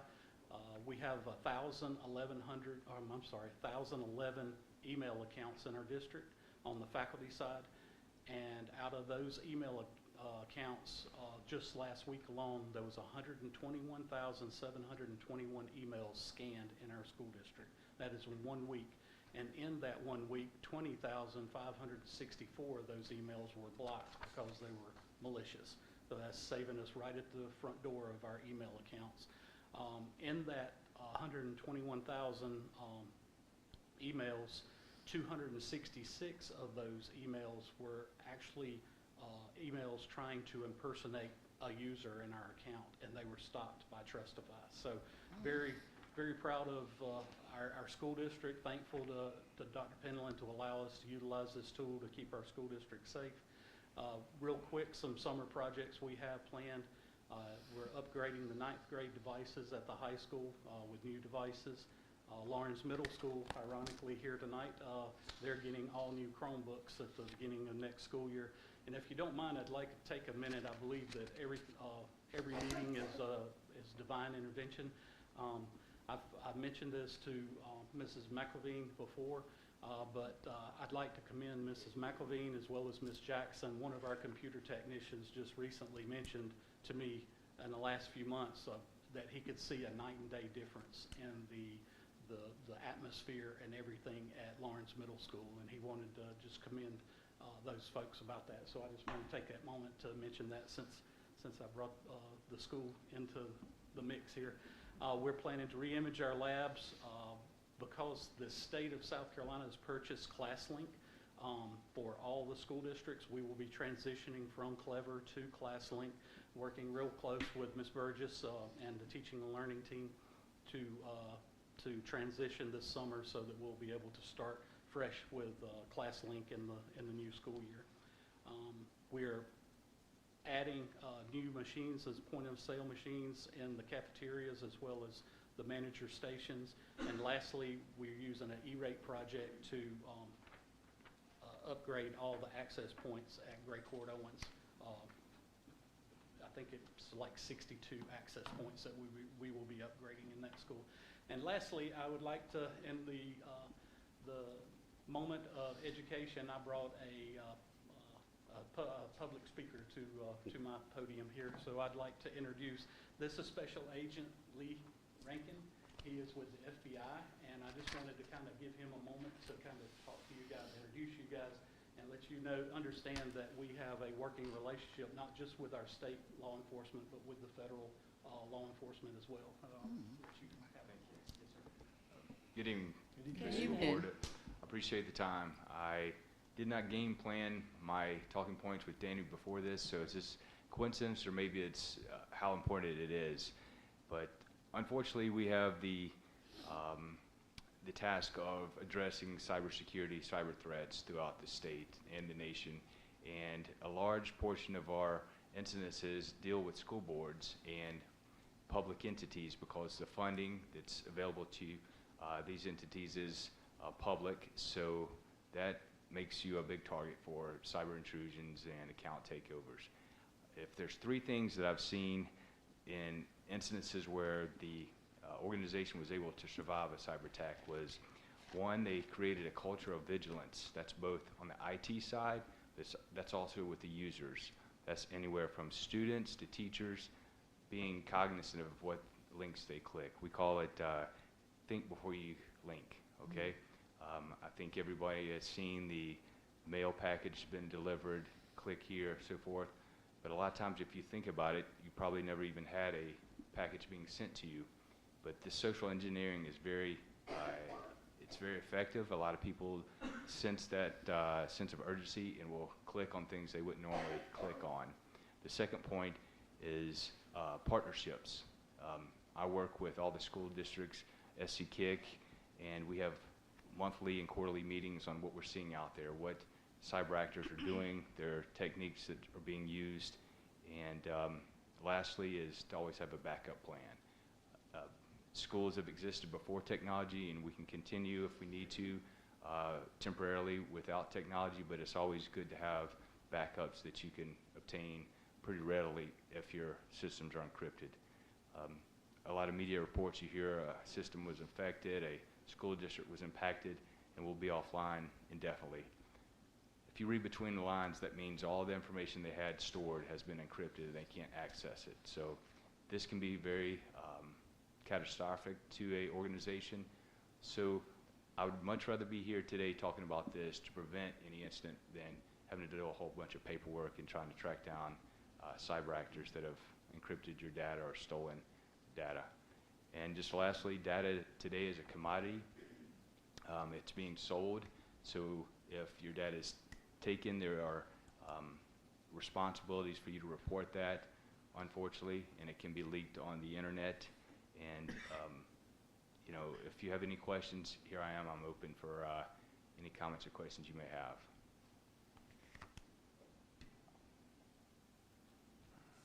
When those, when cyber attacks come through, are they wanting money to release your information back to you? I mean, is that the primary source, or is it just to disrupt your life? Mainly, it's a monetary business now. It's not as much the technical actors that are doing it, but kits are sold on the dark market now, which will enable any thief to deploy this and try to solicit money. Initially, you will pay a ransom to have your information decrypted, and then you'll pay them, have that decrypted, and then you'll get hit a few months later saying your information was actually exfiltrated from your system, and we're going to leak it unless you pay yet a second ransom. So it's a very lucrative business, but monetary incentive is what we found in most cases, yes. Wow. Thank you. Thank you for being here tonight. All right, thank you. Thank you. Just one thing I failed to mention, we also asked SC Kick with SLED to come and speak to the principals meeting on March 4th. So we have that working relationship with all those folks to try to do as much as we can to protect our district. So, Wow, that's good. Thank you, Thank Mr. you. Brady.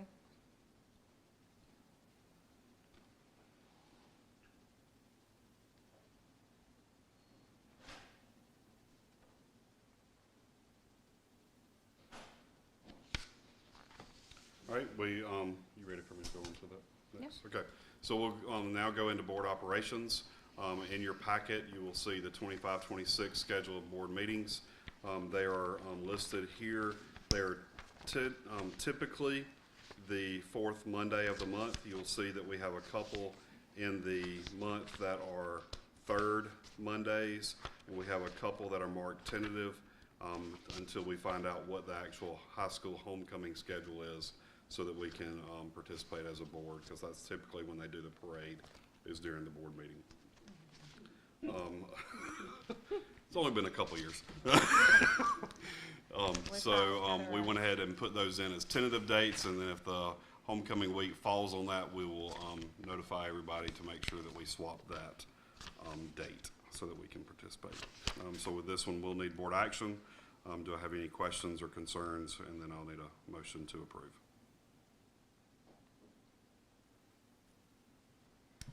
I'll make a motion that we approve the schedule as presented. I'll second. Thank you. Any discussion? All in favor of approving the school board schedule of meetings as is, please say aye. Aye. Any opposed? Thank you. All right, next we have Ms. Wendy Burgess, Director of Teaching and Learning, and this will also need board approval, but she will present on the approval of our math curriculum selection. Correct.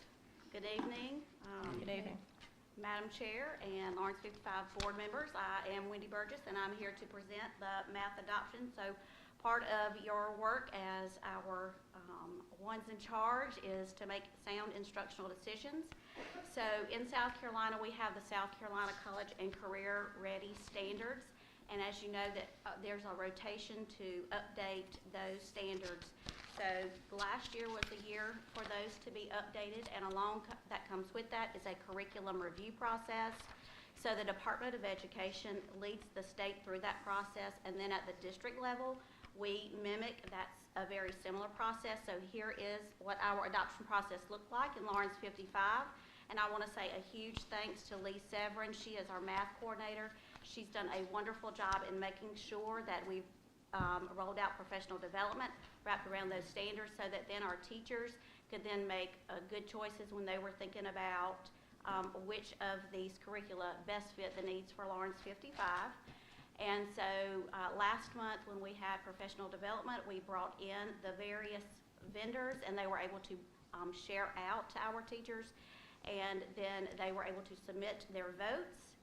And so what that curriculum process also, what we're looking at was the alignment to the standards, but also are our students going to be engaged? Are there technology options? Are there hands-on activities? What do the assessments look like? Is there professional development support moving forward? And so, of course, those are what we're looking for. What are the benefits of the adoption?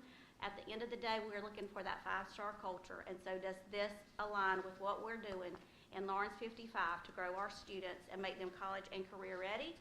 And so where we landed in the K through 8 curriculum space is a recommendation to approve the South Carolina Reveal by McGraw-Hill, and that is grades K through 8.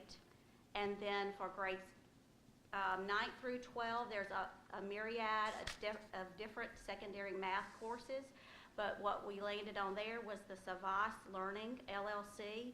They had a wonderful continuation of support across all of the resources that were going to come in that were going to meet our needs. So here's just a breakdown of the votes from our teachers across the district, grades 6 through, and then here are a couple of the great reasons why grades 9 through 12 selected Savas. And then, of course, your next question will be, well, what is the implementation plan? And what that looks like and feels like is we would do some summer training for each of the grade levels, and we would provide that ongoing support during the year. That will be part of our district leadership team, instructional leadership team, and making sure there's a seamless implementation process across the next school year. And so it is our recommendation that, and if you, in your packet you had a memo that was very robust, along with these slides to preview ahead of time. And so it is our recommendation that the board approve the South Carolina Reveal Math by McGraw-Hill for grades K through 8, and to approve for the secondary level, which is grades 9 through 12, Savas Learning LLC. And so with that, Dr. Penland and Madam Chair, I'll throw it to you. Can I ask a quick question? So Absolutely. I saw that the math teacher is going to require part of their summer to train on the new curriculum? So teachers have to do professional development, and so what the district does is we will try to use those professional development days over the summer as time to train on the new math resources. Okay. Are these different than what we currently have in place? Yes, ma'am. Okay. Yes, ma'am. Okay. Thank you. At all grade levels there? Yes. So it's going to be a totally new math curriculum across the board? It will be. Yes, sir. Any other questions, comments? As Ms. Burgess indicated, we do need board action to approve the math curriculum adoption. So if we could get a motion. Yeah, I'll make the motion that we adopt the curriculum as it's laid out. Second. Thank you. Any discussion or questions? All those in favor of approving the math curriculum as presented, please say aye. Aye. Any opposed? Thank you. We're approved. Thank you, Ms. Burgess. All right, our next item on the agenda is for board operations is Milestone Towers. The last 2 months we have had them here, they were here last week presenting. The month before, we did a presentation to talk about the tower that they are requesting for us to sign a lease agreement for them to put a tower on the back side of Collier Park, which is kind of at the back of E.B. Morris. If you see this site right here, you can see the track and how it's down toward the lower side of the both ball fields near the entrance of Carside. The site view, you can barely see it over the tree, over the top of Lawrence Middle. Here's another view of it if it'll click. Coming down beside E.B. Morris, where going into Collier Park, and then looking over E.B. Morris in the skyline there. You can see that. So that is where we have kind of looked at the lease agreement over the past couple of months. We have that kind of coming back today for board action. Does anybody have any additional questions? Just a reminder, this is a 10-year lease with 4 5-year extension options for a total of 30 years. With that's how long the lease could last. We'll get 40% of the revenue. That's above the cap of their kind of cost. We'll also get $25,000 and $5,000 per carrier that is leased on the tower. So this would be revenue for the next 10 up to 30 years.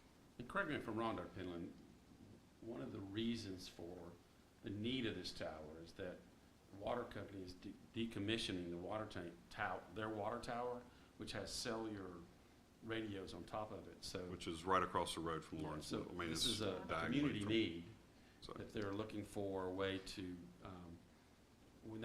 before that tower is torn down, before the water tower is torn down, we have something in place to do that. So I think it helps out the school district with a lease that they're paying us, as well as the community, and make sure that they have cellular coverage in this area. So any other questions? All right, this one will need board approval to sign the agreement with Milestone Towers. Would anybody like to make a motion regarding Milestone Towers? Yeah, I'll make the motion that we sign the agreement with Milestone to build a tower. I'll second. Thank you. Any further discussion or questions? All those in favor of approving an agreement with Milestone Towers, please say aye. Aye. Any opposed? Motion carries. All right, the fourth item on the board operations is inclement weather day. We have been waiting on legislation to go through the House and Senate at the state level to forgive that day. That is kind of held up currently. There is some movement, but that still could take a couple of weeks to actually make it through. So we'll go ahead and say April 1st will be a student day as makeup day. If legislation passes before spring break, we'll call a special called meeting to allow you the opportunity to forgive that day if you so choose. So we would need to make this move as a board action to approve that the inclement weather day will now be made up on day 6 of, which is the purple day currently in the calendar, for April 21st, 2025. And the makeup day would be what day again? 21st. April 21st, it's a Monday. Okay. That's the Monday when we come back from spring break. Right, so you'll have the week of spring break, then come back on Monday versus Tuesday. It's the day after Easter, correct? Yes. Okay.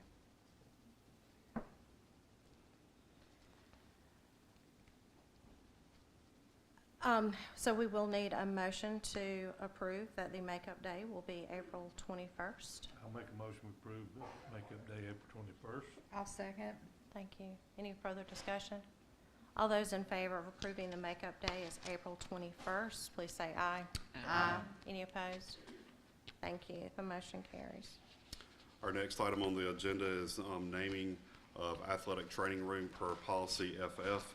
In your hard copy packet that you received today, I just went ahead and put an additional copy of policy FF for your reference. We did receive the request from Ms. Elizabeth Franklin, who I'll ask to come up and if we have any questions there. But in your packet, you received letters of recommendation from Ms. Elizabeth Franklin. You also had a letter from Ed Prescott. You also had a letter from Mark Freeze, a letter from, get there, Eric Sullivan, and Stan Whitlock.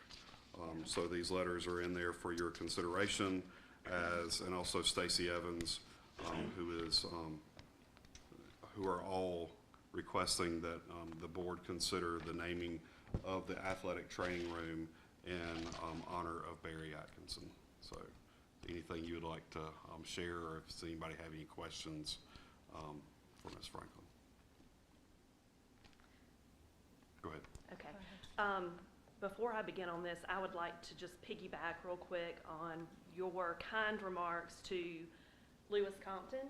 I always have referred to him as Coach Compton, as we were in a family of coaches and athletes, and I too sat in that waiting room when that call was made about you, Coach Compton, and I cannot say how many, just how much it means that you are where you are and the impact you've made on so many lives. And I say that because my request to name the training facility, the athletics training room at the high school in honor of Barry Atkinson simply means that he too was there with Coach Compton when that incident happened, and those men and what they've done in all of these years for each other and for the athletes and students at the high school have meant so much. So it was my idea to bring this to your attention and request that the athletic training room be named in honor of Barry Atkinson. I had much support from, as you mentioned, Ed Prescott, Mark Freeze, Stan Whitlock, Eric Sullivan, and Stacey Evans. I could have continued on with the positive response with others, but you would still be reading, I believe, from those who were in big favor of this request. So I hope that you have looked over those supporting, my letter and the supporting letters from those who've also written to understand why we feel that this would be such an honor to him. For those of you who don't know, Barry Atkinson spent many years at the high school from 1981 until 2017. To do the math, that's 36 years. Not to tell on myself, but I was 1 when he started at the high school. So for quite a while, that is where he spent his time. He not only helped student athletes of all kinds, but he helped just students, teachers, spouses of teachers, family members of teachers, and even those in our community who needed his assistance during those times of need. So I hope that you will consider this request and that we can make this happen in honor of Coach Atkinson, who's given so much of his time to this school district. Thank you, Ms. Franklin. If I could, I'll take just a moment. I'm going to read a bit of the letter that Ms. Franklin sent in for those in the audience and then those that may not know Coach Atkinson. Coach Atkinson has been honored with numerous prestigious awards throughout his career, each serving as testament to his outstanding character and exemplary leadership. In 1994, he was athletic trainer for the North team in the South Carolina Baseball Coaches Association. In 2000, he was awarded the South Carolina Athletic Coaches Association Trainer of the Year. In 2003, athletic trainer for the South Carolina Shrine Bowl of the Carolinas. In 2004, really to present, he currently is on the medical committee for the Shrine Bowl of the Carolinas. In 2008, he was inducted to the Lawrence District 55 Hall of Fame. In 2009, he was the first athletic trainer to be inducted into South Carolina Athletics Coaches Hall of Fame. In 2016, he received the Fred W. Hoover Award presented by the South Carolina Athletic Coaches Association. He was a 3-time North athletic trainer for South Carolina Football Coaches Association for the North-South All-Star Game. In 2019, he was inducted into the Shrine Bowl of the Carolinas Hall of Fame, longtime secondary school committee chair for the South Carolina Athletic Trainers Association, longtime South Carolina Athletic Trainers Association liaison to the South Carolina Athletic Coaches Association Board of Directors. Longtime South Carolina Trainers Association representative to the High School League Board, a member of the Sports Medicine Curriculum Committee with the South Carolina Department of Education. He was the athletic trainer for 9 state championship teams at Lawrence High School. He received the South Carolina Athletic Trainers Association's Founders Award, and he had 6 Lawrence High School athletic training students, assistants that participated in the Shrine Bowl, and had 1 Lawrence High School athletic training student assistant participate in a North-South All-Star football game. I ran through those really quickly, but it is a testament to Coach Atkinson and what he has provided for this district. And I know personally of stories of him interacting with athletes to make sure they get the medical care they need, even if they couldn't afford it or their parents or family members couldn't drive them to an appointment. I know he stepped up to take care of many of those things for those athletes. So.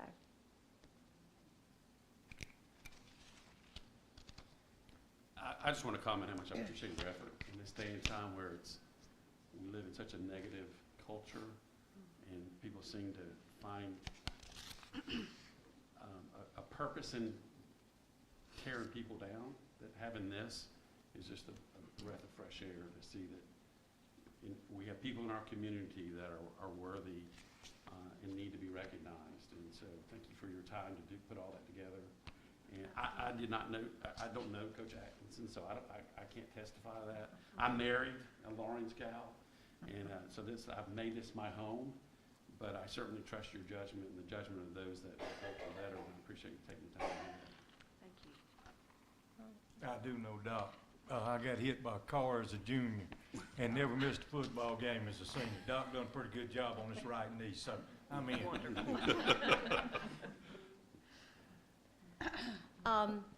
Is there any other questions or discussion? Okay. Based on the information that we've been presented with tonight, per policy FF, if anyone would like to make a motion regarding naming our high school athletic training room Thank you. for Coach I would be Atkinson. honored to make the motion. I'll second. Thank you. Any further discussion or comments?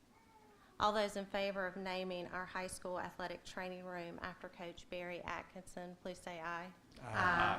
Any opposed? Motion carries. Long overdue.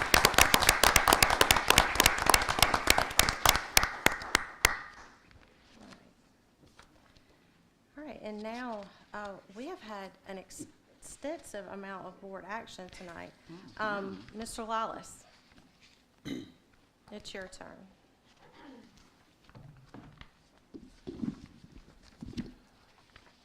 Y'all know how I like to follow touching and important stuff with the more mundane financial report. So thank you all for organizing the agenda in that way. Your financial board didn't fix my knee. We'll do it again, don't worry. All right, you should have received a copy of the financial report for February of 2025. Our balance with the treasurer's office at the end of the month was $11,502,564. General fund revenues for the first 8 months of $41,614,237, and expenditures for the same period of $36,082,767, for a difference of $5,531,470. Tax collections for the month of January were $1,142,089. Does anyone have any questions about the monthly financial report?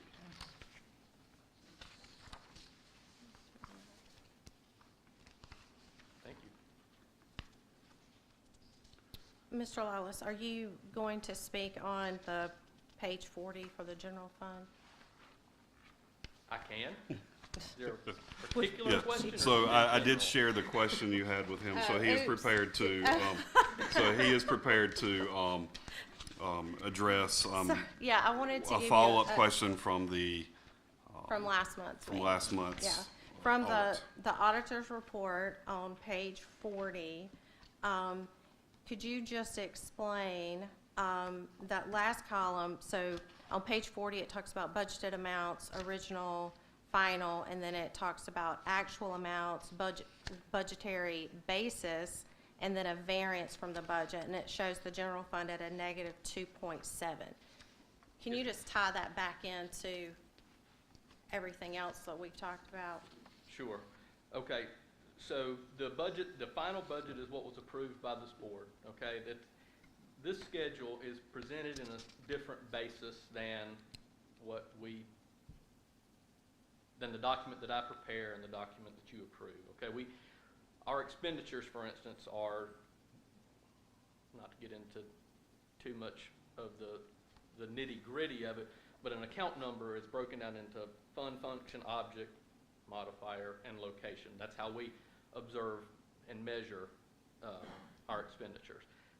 We present the budget expenditures on the object basis. So that would be salaries, benefits, supplies. That's how we frame it up. That's how we utilize it primarily. This view is on the function, right? They break it down between instruction, support. That's the second group of numbers in our account number. So it's just a little different view but the total should agree back to what the board approves. This is something that's more meaningful to the Department of Ed. This schedule is a required component of an audit report for a school district in South Carolina. So I have provided, you should have received copies of that same information, right, the same budget to actual with the variance, along with how we budgeted that for the following year in some additional schedules. Does everyone have those? Yes. Okay.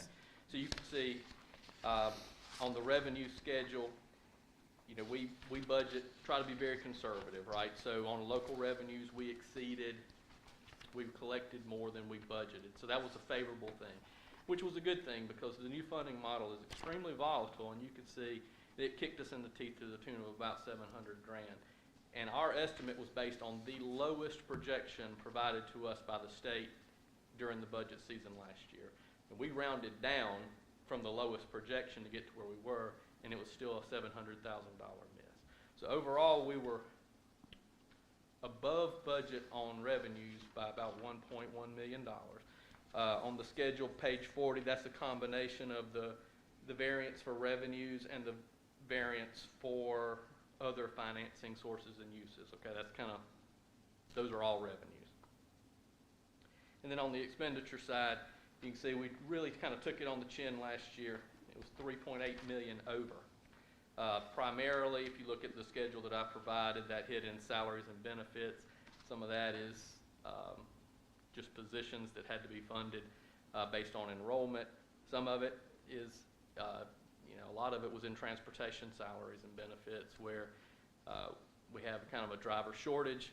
And when that happens, our drivers incur overtime, which is paid at 150% of the regular rate. And then you got the benefits on top of that. Retirement is paid as a percentage of the salary, and the taxes are paid as a percentage of salary. So that was the biggest single hit. Also, if you look at the section 313, speech, learning disability, and psych services are what make up the majority of that. And those are contract positions. I don't think any of us are blind to the fact that it is increasingly difficult to hire those positions in-house, and they get contracted out, and that comes at a significantly higher price tag than the employed positions that we've enjoyed in the past. And then the other significant hit to us really was more of a timing issue, and that's in 395 for other professional and technical services. The lion's share of that group is student resource officer services. And about $1 million of bills came to us attributable to the 22-23 year. We actually received in the spring in March of 24. So we kind of ended up with a double hit on those. So we were significantly over budget on our expenditures, and so our general fund balance for the fiscal year ended June 30, 2024, actually decreased by $2.7 million. Now, over the course of the last 3 years, we're still to the positive. And like I said, we've had $1 million of that was attributable to 22-23. Well, in 22-23, we had a $1.9 million surplus for the year. We had a $1.8 million, I believe, surplus for the year before that. Overall, we're still positive, but as additional funds have rolled into the general fund from our restricted funds, at the state level, the size of our general fund, or the amount of money that gets accounted for through the general fund, has grown without an increase in expenditure, but just by virtue of rolling other funds into that general fund. And what that does is it means that our requirement for maintaining a general fund balance grows as a necessity, just to meet that same demand. So to get that 8.3%, which is the equivalent of 1 month of your estimated general fund expenditures, we have to actually grow our fund balance. So, we are still in safe territory at about 11%. We were shooting to be in the 20s. We were in the 15% range, and a couple of years ago, and this hurts us certainly, in addition to the fact that we have the deficit budget for this year, and if we are not able to get back the LEARNS grant, that hurts us again. We still should be above that minimum threshold that where you start getting that second look for fiscal watch by the state. I don't think we're going to hit that, and that's certainly something that we have to avoid. I think the administration under Dr. Penland is keenly aware of the constraints that we have, and we're taking some fairly evasive maneuvers to try to recover from that and get this district on a more sustainable course going forward. But I don't know if I answered your question. Well, I yes, rambled, I'm yes, sorry. and I appreciate it. Thank you, thank you. Thank you for taking the time to throw that extra piece in tonight. Okay. But did I? Yes, we're good? yes, you did, you Thank did. Thank you. Right, the second item under finance and operations is the facility study update. We did have our work session this afternoon at 5, where we basically came out with no board action, but we will be working on, begin to discuss and have additional community input and teachers focus groups that we'll be developing and also hosting to look at some of the options as we move forward with the facilities.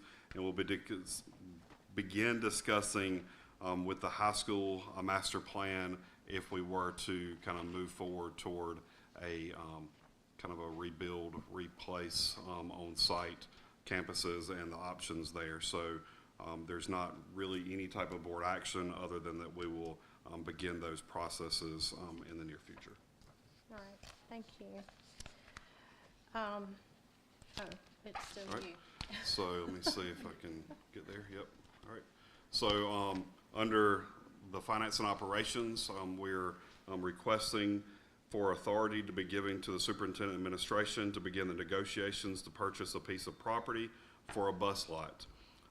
This comes in order to concern some and address some safety protections and some concerns. This would alleviate the bus gate having to be monitored and open and closed 3 times per day. This would allow for buses to move if the high school were on lockdown or in need of reunification. And we'll look at into options of rerouting car lines and routes to try to get more cars off Raider Road if we were able to do this. So the piece of property that we are requesting to start negotiations with is on Anderson Drive. The bottom right corner is PRTC. The bottom left corner is the YMCA. And so this is the piece of property that has kind of a fence around it and is being utilized as kind of a work site currently for a utility company, but that's the entrance of it. We have discussed this with South Carolina DOT, the Office of School Facilities, a few council members, because we were thinking it may need to be a zoning question, but we think we have that worked out and that's not going to be an issue. So whenever we are looking at the purchase of this, we've just finished talking about general fund and the money that we don't necessarily have a lot of access to. This is actually out of capital money. That's another component of the budget approval process that we go through, which is part of bond selling, what we call the 512 8% capital fund. This will be included in the 25-26 capital improvement budget. But if we see the need to purchase this sooner, we will come back to you with a reimbursement resolution where that would allow us to purchase it this year to know that we would be reimbursing next year. But we are coming right now with the question to ask for authority to start the negotiations for this process. Is there a cost on the land? Is there a cost with it? Yes, sir, but we don't know the total cost right now until we finish those negotiations. We do have kind of a funding amount that we purchased the corner of 221 at Ford whenever that was P&T Hardware. So we have some type of kind of guidelines of kind of how much that would can be working at. They've given us kind of a tentative price to start with, but we kind of want to go through the negotiation process versus putting that out online right now. So right now, you just need approval for to go into negotiations. Yes. And then once you kind of finalize the price, then you come back and say, we want to buy it at this price. Yes. Because where we are, we wanted to make sure that with DOT, Office of School Facilities, it was gonna be a viable piece of property for us before we even went into negotiations. Well, So, Jody, would everything go there if you purchased it, or would the bus shop still stay out there at the highway department? that is not our facility, so that is actually the state facility. So that is the maintenance shop, So so it'll that would stay still there. stay there. This would be removing all buses off of, the high school campus. We would probably still leave buses at Waterloo and Hickory Tavern just due to the amount of travel that they would, need. We would need to bring them back into town. But we're hoping that this would, we know this would be big enough to house all the buses at the high school. So if the high school goes on lockdown and the bus is being at the high school, they are not allowed to go to other schools? Because all gates are locked, and Gotcha, so we okay. can't release them until we get clearance through, our SROs or our county city, that we're working with to be able to release those buses because nobody's moving. Gotcha, On okay. lockdown. But if we needed to do a reunification, this actually happened probably 2 years ago. We were in the middle of lockdown, around 3:15 at the high school. Well, we needed buses out to go pick up elementary kids. Right. And so we, could not do that, so we were a little bit delayed, starting, or running pickup, so. Okay, thank you. And just to reiterate, this is not accessible monies that we could use to hire a teacher. We or can't to pay expe- salaries with this money. Right, okay.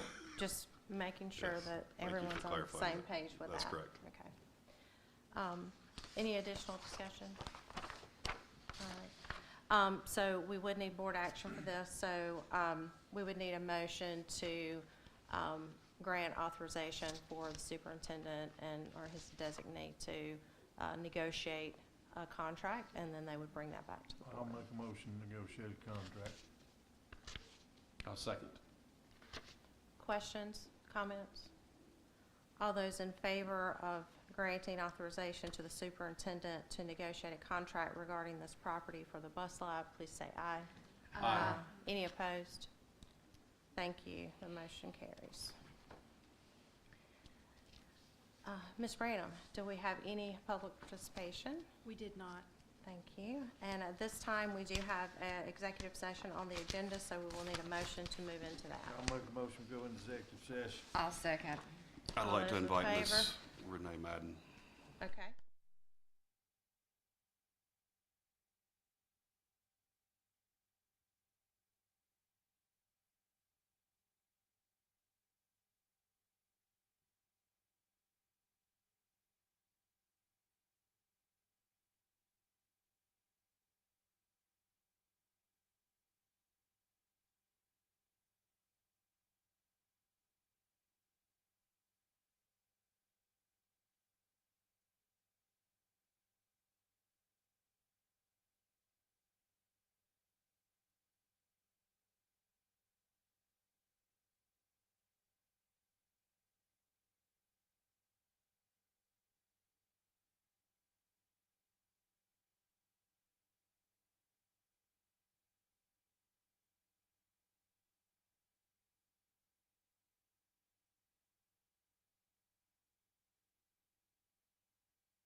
Okay,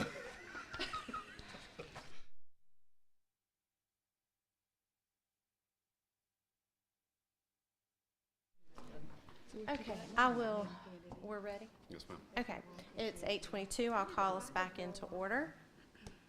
I'll call us back into order, Ms. Elders. We do have board action from our executive session. We need to approve the certified employee contracts for 25-26 school year. We do have 2 lists, so right now, if we could get a motion to approve List A. Yeah, I'll make a motion that we approve List A. Second. Thank you. Is there any discussion or questions? All those in favor of approving List A of certified employee contracts, please say aye. Aye. Any opposed? Approved. And now we will need a second motion for List B. I'll make a motion to approve List B. I'll second. Thank you. Any questions? All those in favor of approving List B for certified employee contracts, please say aye. Aye. Any opposed? Motion carries. All right, and with no further business on our agenda, we will adjourn. Thank you. Thank you. Thank you.